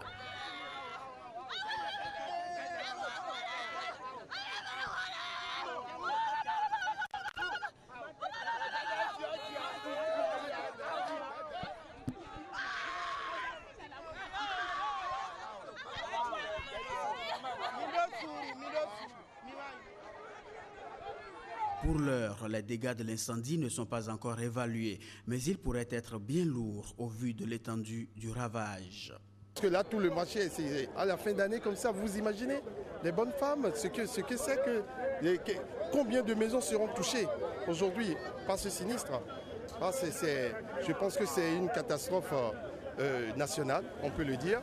D'Antokpa en feu, à qui la faute? Les mesures sécuritaires auraient-elles manqué? À combien s'élèveraient les pertes? Le Bénin se réveille ce matin avec autant de questions en suspens. Et oui, événement malheureux. Les questions en suspens. On a pu évaluer des bilans, mais bon, c'était vraiment lourd, très très lourd. Et vous savez que maintenant, N'Antokpa, il est prévu qu'on puisse délocaliser. Au 31 décembre, je crois que au 31 décembre, le marché sera délocalisé complètement. Oui, et les dames vont occuper à partir de janvier, selon la NAGEM. Un événement malheureux, mais qui a pu susciter quand même des décisions heureuses, en quelque sorte. Je pense que le gouvernement a bien vu de construire non seulement des marchés de proximité, mais également d'avoir délocalisé ce marché-là. C'est vrai que beaucoup ne sont pas d'accord, mais est-ce qu'il faut continuer par assister à des spectacles comme ça? Ça n'honore pas le pays. C'est des millions qui s'en vont, c'est des vies. C'est vrai, il n'y a pas eu de perte en vies humaines, mais toujours est-il que vous voyez les dames qui se lamentent. Les dégâts matériels, c'est vraiment énorme. Mais déjà, même sur le pont, où les dames prennent d'assaut pour leur vente à la sauvette, au niveau de Tantopa, là, mais c'est des pertes en vie humaines. Tout à fait. Et je crois que notre collègue Patrick Bénou a réalisé un documentaire sur le sujet. Ça s'appelle Au péril de leur vie. J'y ai participé avec lui. Peut-être que ce sera diffusé un de ces 4. Et puis, on verra un peu le danger que cela représente de vendre à la sauvette, et surtout dans des marchés où il n'y a pas de voie pour passer, il n'y a rien. Donc, attendons janvier 2026 pour que les gens intègrent le... Et voilà un événement qui nous plonge dans des souvenirs et des rappels.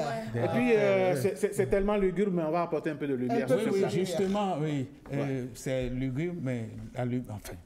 À partir de janvier, comme Heureuse l'a annoncé, on pourra décerner la palme d'honneur. Et quand on parle de palme d'honneur, on parle de palme d'olivier aussi. Alors, on a un olivier avec nous. Olivier Fannic. Bonjour tout le monde, j'espère que vous allez bien. Très bien. De Jésus. Oui. Fannico de Jésus, Fannico de Jésus. Donc son prénom c'est Olivier, c'est cela? C'est Fannic Olivier. Ok, Fannic Olivier. Olivier, d'accord. Moi je suis Olivette. Ah, enchanté. Moi, je serais quoi alors? Moi, je suis Olive. Non, mais en vrai, je vous assure, en vrai, je suis Olivette. En plus, mais dis donc. Vous voyez comment les olives... Olivier, en partant, vous partez avec votre olive. Elle n'est pas d'accord. En tout cas, ça va chauffer. En tout cas, allez, Fannic Olivier. Fannico. Oui. Actualité de Fannico. Fannico est en train de s'apprêter pour faire le tour du monde, le tour du Bénin d'abord. On a commencé déjà la tournée pour mes 10 ans de carrière, 2015 à 2025. Déjà, oui. Donc, on a prévu faire 8 villes du Bénin. On a commencé par Nati Tengo, on a fait 10 000 personnes, par la grâce de Dieu. Là, on va prendre Parakou le 8 novembre. Après, à Bomé, Boïcon, Kétou, Grand Popo, Ouida.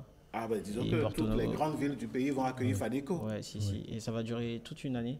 Fannico, moi, je me dis, si on célèbre 10 ans, c'est que l'étincelle est partie de quelque part. Par quel titre? Quelle était votre première chanson que les Béninois ont c'était On va faire comment? Au BFC. Vous pouvez nous redonner ça? On va faire comment? On va faire comment?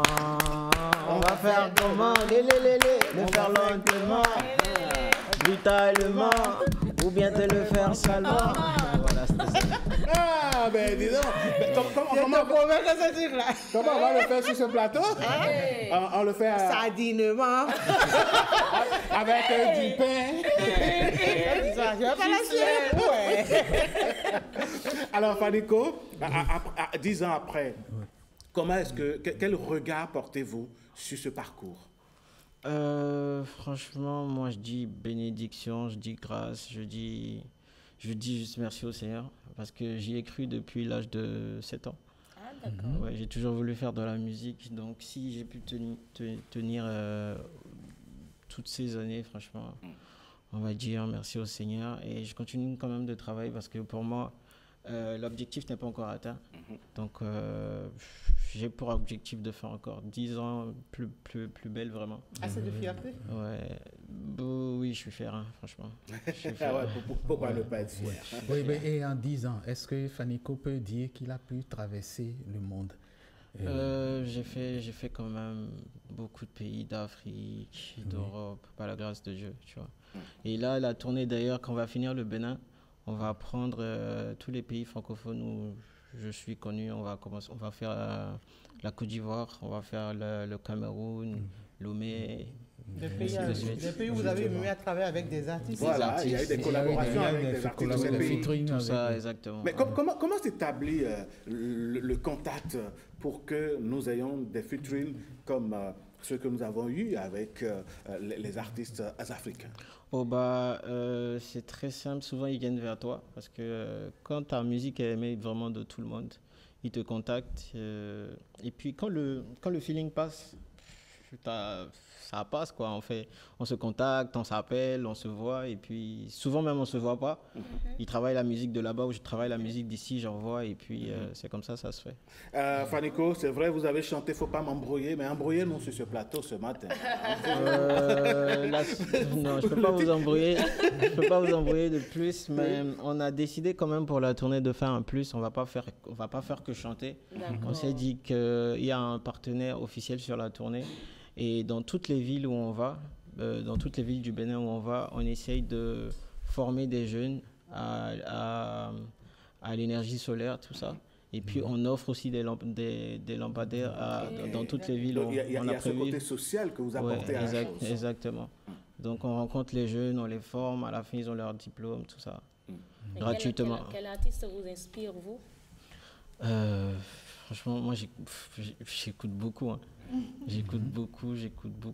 Mais quand j'ai commencé en 2015, c'était beaucoup Whisky, Danduli Kidjo et Stromae. Alors, parlant de ces jeunes, le volet social que vous venez d'annoncer m'a beaucoup intéressé. Parlant de ces jeunes que vous formez à travers les villes que vous visitez, comment est-ce que vous les choisissez? Les cibles, vous les récupérez? Non, on fait juste en recrutement. On demande aussi s'il y a des jeunes qui sont intéressés pour apprendre dans ce domaine. Alors, et puis, vous avez une équipe installée à travers chaque ville et puis il y a une équipe. Des sites où les jeunes peuvent aller s'inscrire s'ils veulent suivre les formations. Exactement. Et puis, on travaille avec eux. On choisit un certain nombre. On ne peut pas prendre tout le monde aussi. Et puis, voilà. Donc tout est déjà lancé. Oui, bien sûr. On a fait la première ville, ça s'est super bien passé. Là, on enchaîne la deuxième ville et petit à petit. Moi, j'ai une question pour Fanico, si vous le permettez. Parlant de jeunes, on voit que la jeunesse vous tient à cœur. La jeunesse doit pouvoir se prendre en charge. D'ailleurs, vous le traduisez dans l'une de vos chansons où vous dites justement, il ne faut pas m'embrouiller, papa et maman comptent sur moi. Moi, je dois aller de l'avant. Mais dans le même temps, on a découvert une certaine jeunesse qui dit plutôt le contraire. Il ne faut pas me conseiller. Moi, c'est ma vie, je fais Insta Live, je fais comme je veux. Comment voyez-vous cette opposition de discours? Dans cette vie, on est venu, chacun fait ce qu'il veut. Ah oui? On peut pas forcer quelqu'un à apprendre. Je pense que chacun est libre de faire ce qu'il veut. On juge personne. Donc, chacun apprend de sa manière. Donc, ce qui est sûr, en tant que guide, en tant qu'aîné, on essaie quand même aussi d'orienter. S'ils suivent, tant mieux. S'ils suivent, tant mieux. C'est comme nos parents. On t'éduque, on te donne tout ce qu'il faut, mais après, si tu te casses la tête, comme on dit, c'est quand tu te cognes la tête que tu apprends. Voilà, Fanico, on va vous écouter religieusement fredonner ces chansons. Moi, j'ai bien envie de vous écouter en live comme ça. Quelle chanson ça? Faut pas m'embrouiller. Il tient en tout cas. J'y tiens. Ah ouais, j'y tiens. Je connais pas l'amour, moi je vise là-haut. La moula, c'est tout ce que je veux, mon charo. La. Papa et maman comptent sur moi, je dois me faire des sous. Et trop de problèmes, j'ai des soucis, chérie, faut pas m'embrouiller. Faut pas m'embrouiller. J'ai des soucis, chérie, faut pas m'embrouiller. Voilà. Au moins, on a eu cette grâce d'avoir un artiste en quelque sorte complet qui ne nous produit pas du digital. Au moins, il se produit, c'est physique. Vous êtes sérieux, vous, Madame Daron, contre l'évolution numérique? Non. On a juste peur d'être envahi que par des productions IA. Donc, on est vraiment heureux de recevoir des gens qui... Oui, et c'est pour ça que j'aime bien ce genre de test de la voix. On sent que c'est sa voix, ce n'est pas la voix... Travailler en studio. Il faut reconnaître que très rares sont ces artistes qui arrivent à assumer leur voix comme ça. Quand vous les écoutez en live et que vous les écoutez après en back-office, comme on le dit, c'est pas du tout la même chose. Franchement, félicitations. Fanico, la prochaine étape. Les 10 prochaines années, qu'est-ce qui va se passer déjà dans les médias? Franchement, moi je prévois rien. Je prévois rien, je laisse Dieu m'emporter. On sent dans le personnage que c'est quelqu'un bon. Tout à fait. Mais Fanico, il est zen. Quelle est la place de Dieu, justement? Très important, c'est pas pour rien que je m'appelle de Jésus. Donc, depuis le début, avant même de faire ma toute première chanson, mon demi-frère, il est pasteur d'ailleurs. Donc aussi, moi je crois vraiment. Et ma première chanson d'ailleurs, je me suis dit de Jésus, si je ne mets pas de Jésus dans un son, il ne marche pas. Donc voilà pourquoi j'ai commencé à mettre de Jésus. Fanico de Jésus, c'est ça. Fanico de Jésus qui a fait ressortir notre caramel. On s'aperçoit de l'autre côté. Notre boule d'énergie. Qu'est-ce que vos parents pensent de vous aujourd'hui, après 10 ans quand même? Ils sont fiers, ils m'ont laissé faire ce que Dieu merci. Et je continue tranquillement. J'ai pu dire que Fanico, son papa ne... Raison pour laquelle j'ai posé la question. Oui, il n'était pas trop chaud au début, mais il s'est rallié. Il n'a pas eu le choix parce que il s'est mis dans les rangs. L'ascension a suivi. C'est ça, hein? L'expression, il s'est mis dans le rang. Alors, Fanico, un cœur à prendre, un cœur pris, un cœur à méprendre, un cœur à reprendre. La musique à tout prix déjà. Non. Ça c'est la question.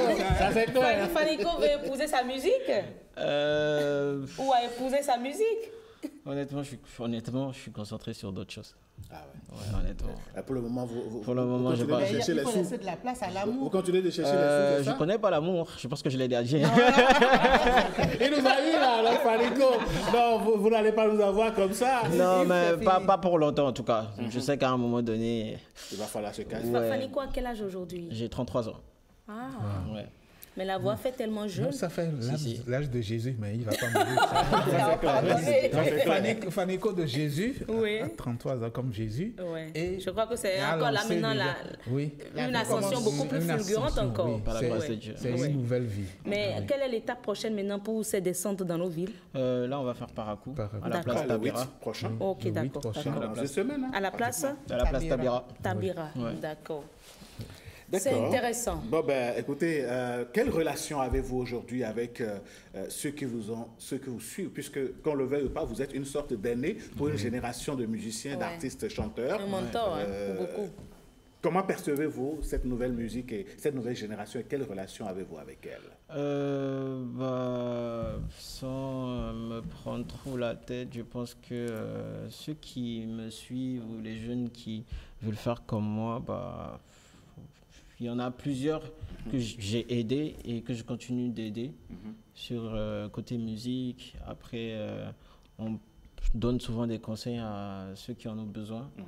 Le reste, je pense qu'on arrive à produire aussi certains.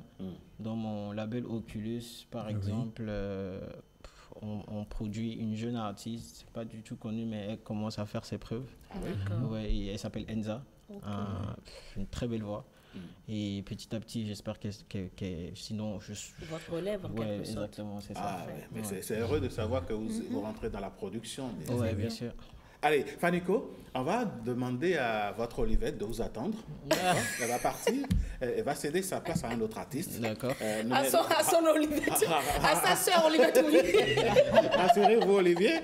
Olivette vous attendra, ne vous en faites pas. Fanico, vous aimez la musique traditionnelle? J'en écoute souvent, ouais. Souvent? Ouais. Vous esquissez les pas de danse de chez nous? J'essaye.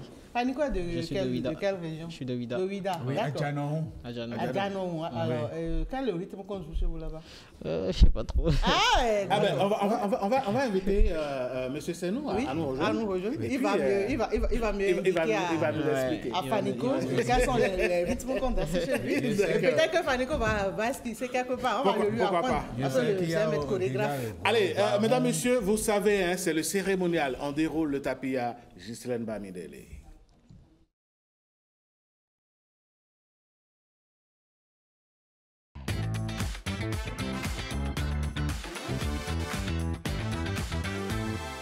Allez, tapis déroulé, retour plateau, Ghislaine Bamidele, les danses de chez nous. Vous en parlez ce matin. Merci Alain. Je posais la question tout à l'heure à Fanico. Alain, vous êtes de quelle région? On connaît rien. Ah, mais vous le savez, moi je suis de Dogbo. Gogon. Avant Gogoron, il y avait le Hachiché. Ah, mais quand même, il y a le Zéli de chez moi. Et toi, Patrick? Voilà. Et toi, Patrick? Moi, je suis Tori. Et chez nous, il y a le Adjaron. Il y a le... enfin, c'est un rythme qui n'est pas très connu. Le Pachole. Le Pachole. Oui. Pachole, mais qui est joué... Le Rougan. Le Kaka. Le Kaka. Oui. Voilà. Le Kaka, voilà. Il y a M. Franklin qui l'a aidé, donc on va permettre à M. Franklin, c'est nous.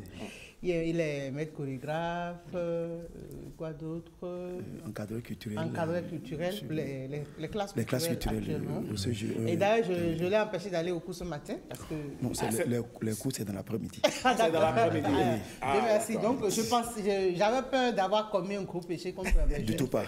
Soyez à l'aise. Merci beaucoup d'avoir accepté notre invitation. Comme je vous l'ai dit, on va faire juste le répertoire des danses de chez nous, des danses du terroir du Bénin. Et chacun ici va essayer de se retrouver à travers peut-être vos mots que nous allons boire religieusement. Nous avons notre artiste Faninko qui est à côté, il est de Ouida. Quelle est la danse qui caractérise les gens de Ouida? Bon, d'abord, je remercie le plateau. Comme vous avez eu à le dire, c'est nous Franklin. Je suis président fondateur de la compagnie artistique Tofoji, encadreur culturel. Voilà, et on ne peut pas parler de la danse sans la connaître. D'abord, quand on parle de danse, qu'est-ce que c'est la danse? Exactement. La danse, on le définit comme c'est un art de faire bouger le corps dans une suite de mouvements donnés dans un espace pour véhiculer un message, en réalité. Donc, les trois fondamentaux de la danse, d'abord, il y a le corps, il y a l'espace, le temps, qui parle de la musicalité et tout, et l'énergie. Voilà, qui englobe les quatre éléments de la nature à travers la terre, le feu, l'eau et l'air. Voilà, maintenant, comme répertoire, quand on doit essayer de classifier encore les danses. Comme danse, nous avons d'abord les danses patrimoniales. Celle qui fait le sujet de ce matin, voilà, après les danses identitaires, voilà, pour ne pas dire les danses, comme il m'a appelé, les danses traditionnelles. Voilà, en dehors de ça, nous avons les danses classiques, la danse contemporaine, les danses urbaines, comme ce que font les artistes tels que Faninko, voilà. Bref, de façon ramassée, voilà. Maintenant, comme répertoire de danse, voilà, notre pays est tellement riche. À ce que nous n'avons pas une seule danse qui identifie le Bénin. Et les danses varient d'une région à une autre. Vous voyez. Donc, comme répertoire, le répertoire est assez riche et très, très, très, très long. Vous voyez.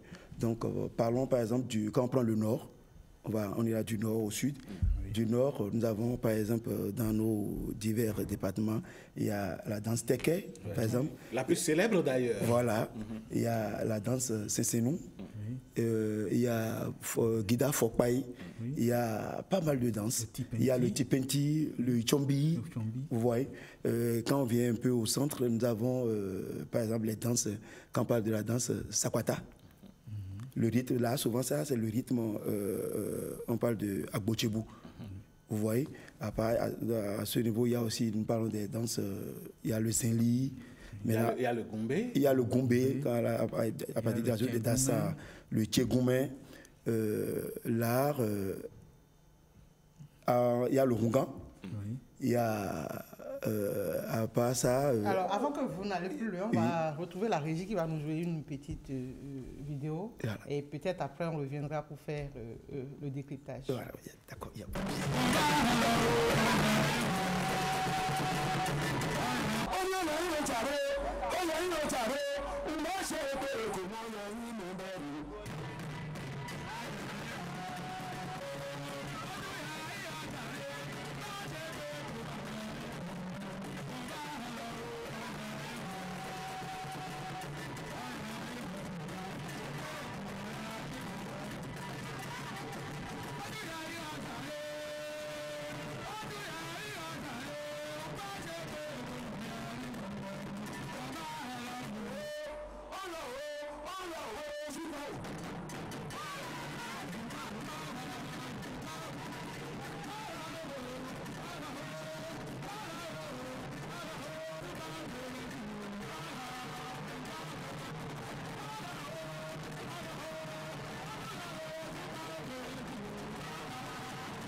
on a vu le Dawe, on a vu le Guédédé. Voilà, c'est comme je le disais tantôt, c'est des danses traditionnelles qu'on connaît dans les couvents. Aujourd'hui, la danse est devenue pratiquement du spectacle. Tout à fait. Où même les danses sont sorties de nos couvents pour se reproduire maintenant en public. Comment ça se fait? Oui, c'est vrai, les danseurs sont sortis des couvents pour se reproduire en spectacle. Vous savez, aujourd'hui, le seul produit vendable, qu'on le reconnaisse, qu'on le veuille ou non, du Bénin, c'est sa culture, et surtout à travers nos danses. Parce qu'on ne peut pas parler du Bénin aujourd'hui sans parler de ces danses. Or, nos danses, au temps d'avant, il y avait des interdits où faut pas, c'est dans le sens de ne pas les profaner. C'était culturel. C'était culturel. Mais ce n'est pas seulement c'était, mais jusqu'à présent c'est toujours culturel. Okay. Mais dans un beau, il faut qu'elle soit mise sur l'orbite pour permettre aux gens de connaître les réalités de chez nous. Vous n'êtes pas sans savoir que les Syriens sont en train de prendre un pas en matière de notre culture sur ce que nous avons. Voyez, maintenant aujourd'hui, si éventuellement c'est à travers nos danses, notre culture que nous pouvons révéler, qu'est-ce qu'on peut faire? Il vaut mieux les sorties. Les sorties, mais toujours en respectant le code sans les profaner. C'est ça. Vous voyez, ce que vous voyez, par exemple, vous venez de voir la danse à Gbéron. On ne peut pas se permettre de mettre sur tapis nos revenants, comment ça se passe avant de voir leur sortie. Impossible. Mais ce sont les pas de danse qui arrivent, la beauté que ces pas ont, que ces danses ont là, que nous autres, en tant qu'hommes de ballet, nous arrivons à révéler au public pour permettre de vendre ça. C'est-à-dire, il paraîtrait que même avant qu'un artiste ne se mette à jouer du culturel ou à danser du culturel, il faut qu'il aille demander la s'initier. C'est peut-être ça qui fait que nos jeunes artistes comme les Fanico ne s'y aventurent pas. Non, c'est faux. Ils ont intérêt à s'y approcher parce que ça va aussi, ça va leur permettre de connaître le fond de ce qu'ils font. Parce qu'il n'y a pas de savoir sans pouvoir. Tout savoir a un pouvoir. Et un initié, si par exemple ce que nous faisons, celui qui n'est pas un initié en ce thème veut le pratiquer, il risque de pouvoir mal faire par rapport à ce que lui voit. Parce que derrière tout ce que vous voyez sur la scène, il y a pas mal d'entames de choses qui ont été d'abord préparées, beaucoup de choses qui donc l'aspect que nous présentons. Donc il faut forcément l'aspect d'initié. Il faut forcément l'aspect d'initié. Pour ne pas commettre un délit d'initié. Merci, voilà, sûrement. Fanico, ça vous dit? Je sais pas. Peut-être que ça pourrait à l'avenir vous servir de base pour créer. Après, honnêtement, pour créer, il y a beaucoup d'instruments, tu vois, qu'on essaie de chez nous, qu'on essaie de mettre dans les sons. Il y a 2 sons même que j'ai sortis récemment. On a utilisé beaucoup d'instruments de chez nous, tout ça. Mais ce qu'il dit là, c'est trop profond pour moi. c'est beaucoup plus approfondi en fait. Donc il faut vraiment aller loin pour peut-être apprendre plus et découvrir certaines choses. Ouais. Par contre, ce que je voulais savoir, c'était pour la danse de chez moi. C'est quoi les danses de Ouida et tout? La danse que vous venez de voir, Agbéron de Ouida. Oui. C'est le plateau et Ouida. Agbéron, c'est la danse qu'on a vue avec... La danse du bambou. Voilà. C'est en réalité, ça révèle la divinité et Shango. Rebioso, en général, vous voyez. Donc, c'est ça, vous verrez, quelque part, on joue d'abord aussi ce rythme-là pour les revenants. Pour les adeptes de Shango, où on prend le feu, et ainsi de suite. Il y en a d'autres? Oui, il y a Gobaon. Il y a Baoum. Gobaon, il y a mon nom.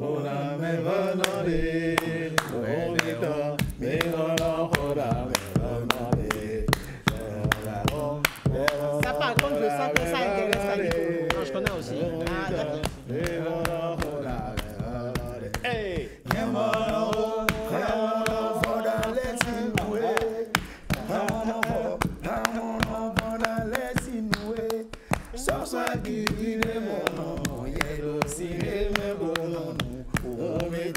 Allez, on aurait bien voulu passer plus de temps et je sens qu'on va revenir encore sur ces sujets parce qu'on n'a pas encore tout décortiqué. Monsieur Senou, merci infiniment. Je suis déjà contente que Fanico y ait pris du plaisir aussi parce que je tiens à ce qu'il nous sorte quelque chose, pourquoi pas, dans quelques jours. Il va entrer en contact avec. Déjà qu'il est rassuré qu'il n'a pas besoin d'aller forcément au couvent pour le faire. Non, c'est une assurance, mais le mieux pour lui, pour avoir... Pour éviter certains trucs. Non seulement pour éviter, pour réfléchir, pour son répertoire et savoir comment...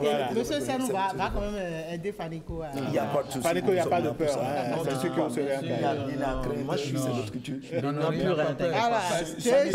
Fanico de Jésus. C'est quand même de Jésus. Merci beaucoup. Ce que je demande, c'est de s'approcher d'elle, de la connaître mieux. Voilà, c'était juste une petite introduction pour que déjà, une fois en passant sur ce plateau, on puisse davantage nous intéresser à la culture de chez nous, la danse, le théâtre. Et si ce n'est pas M. Senou, nous allons encore avoir quand même d'autres personnes ici. Je suis totalement d'accord. Pourquoi pas ne pas commencer à apprendre à danser les danses de chez nous? Quand je vois les ballets se produire... Mais c'est déjà dans nos collèges, grâce aux classes culturelles. Oui, je parle de nous. Les vieux pères, vieilles mères là. Allez, merci beaucoup M. Senou. On vous souhaite une très bonne journée. Merci Fanico, un dernier mot pour nous prendre congé de nous? Que Dieu nous bénisse, franchement. Amen. Et puis... rendez-vous le 8 novembre. Le 8 novembre sur Paraco, c'est tout. Allez, merci beaucoup. On vous souhaite une bonne journée. Merci à vous. Merci beaucoup, monsieur. C'était un plaisir. Allez, on va recevoir Marvin dans un instant. Oui, nous sommes connectés H24 presque. Il y a une identité. Oui, monsieur Senou, vous pouvez partir, merci. C'est nous qui sommes connectés sur tous les réseaux sociaux. Nous construisons des personnages sur ces réseaux-là. Et parfois, on a du mal à se déconnecter. Mais finalement, quel est le vrai nom? Comment est-ce que nous arrivons à être proches de ceux qui sont proches de nous et à être un peu loin de ceux qui sont loin de nous? Marvin, Promise. Allez. Aïdadou, vous en parlez ce matin. Ça va être avec ce tapis.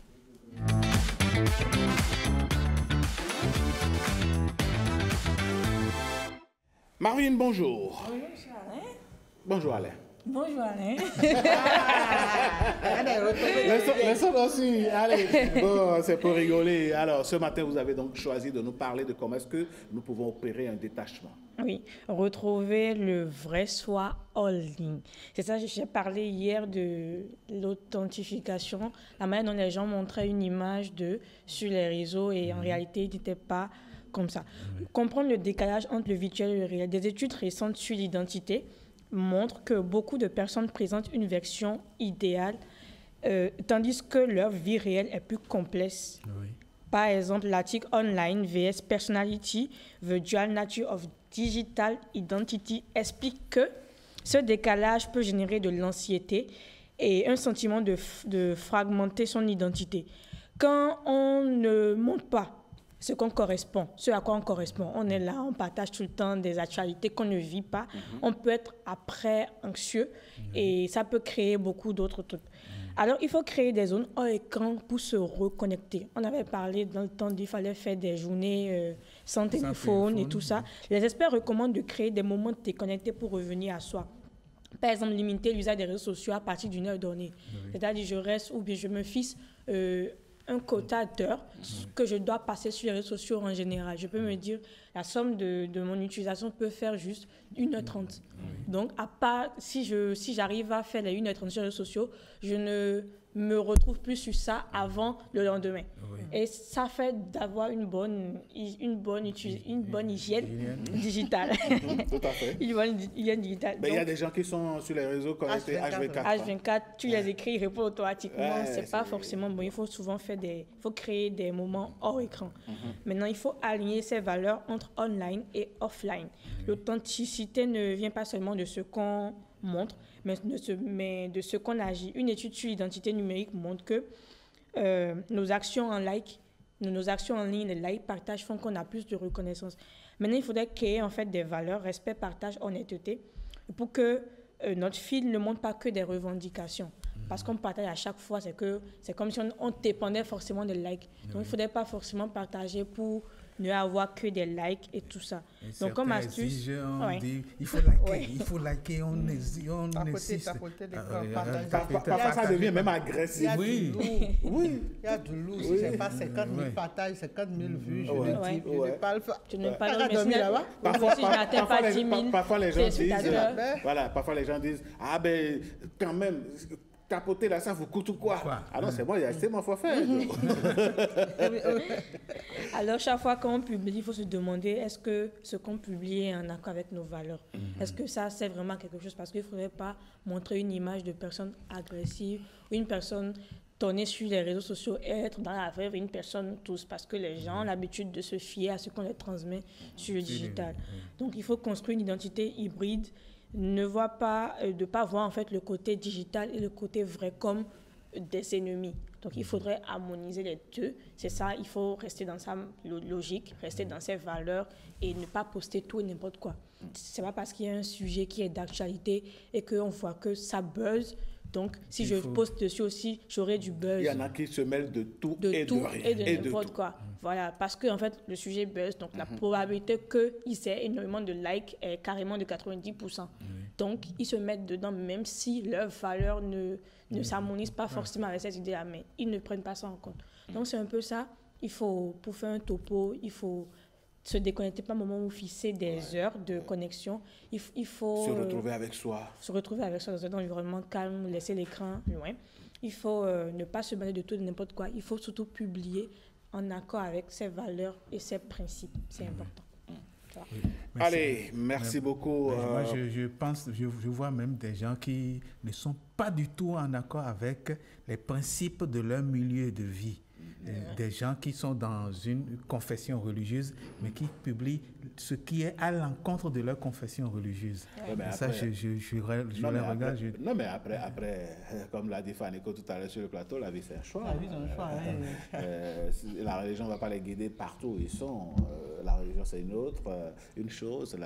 L'actualité et puis le monde qui entoure aussi, c'est autre chose. Donc, ce qu'il faut faire, c'est peut-être l'appel à lancer, c'est faire en sorte qu'il y a une jonction. Voilà. Elle a parlé de vie hybride. Tout à fait. Pour pouvoir jouer sur les deux fronts. Allez, merci à vous. On va faire appel aux sénateurs. Vous comprendrez pourquoi je le dis. C'est le surnom que nous, on lui a donné par ici. Et donc, ça va être donc l'instant avec les journaux de notre pays. Voici la revue de presse.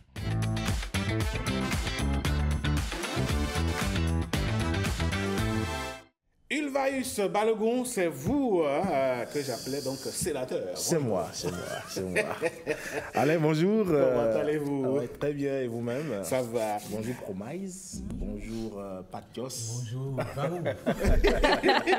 Ils sont dans des sous-noms. Non, c'est pas Vaou, hein, c'est Vaou. Allez, c'est Ulvaeus. Allez, tout simplement. Ulvaeus Balogun, ce matin, les journaux parlent des élections générales de 2026 avec le processus électoral qui continue de suivre son cours avec la publication de la liste électorale informatisée. Tout à fait. Alain, l'affichage et la publication de la liste électorale informatisée pour les élections générales de 2026 ont démarré depuis le mardi dernier dans tous les centres de vote du territoire national. Bénin Intelligent nous apprend que la liste électorale informatisée est disponible. Le journal explique que c'est conformément à la loi sur le code électoral que cette exigence est faite à l'ANIP. Cette étape est intervenue après le traitement des réclamations, des transferts de centres de vote ainsi que de la prise en compte des personnes nouvellement enrôlées au RAVIP.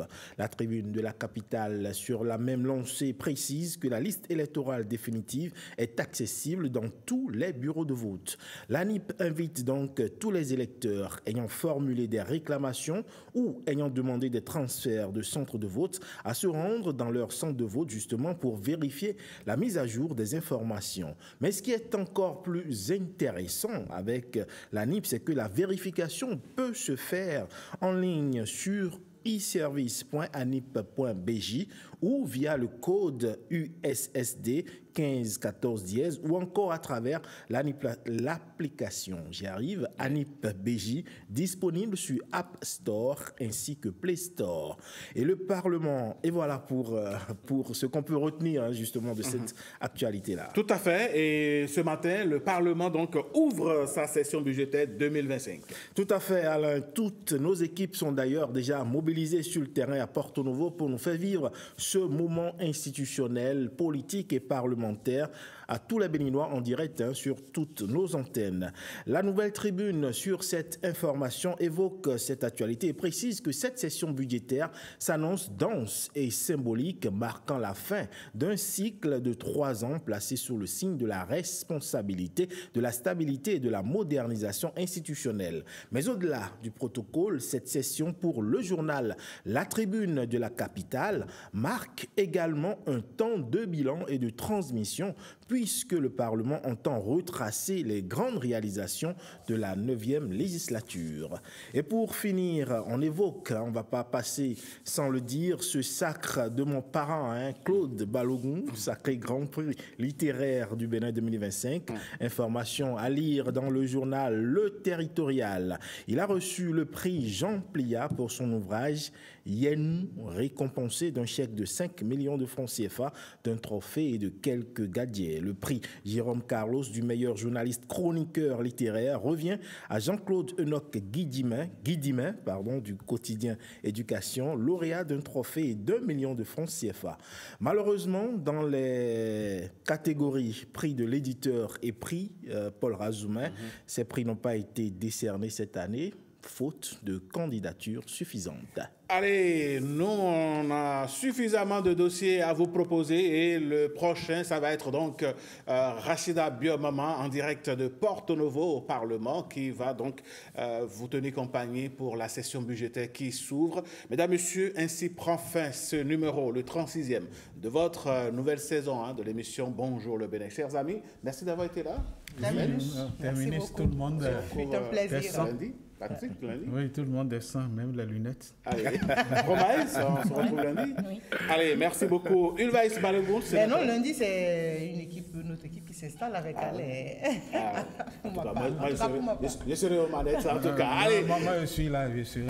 Merci à Christelle Sagouran, Arnaud Tosset, merci à Guérin Dako, merci à notre boule d'énergie, Karamata Guataou, voilà, le chef d'édition.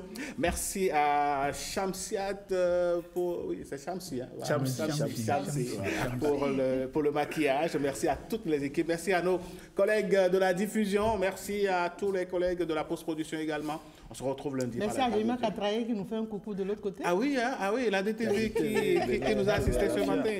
Ah ouais, ça c'est clair. Allez, mesdames, messieurs, bonjour, c'est vous et à bientôt.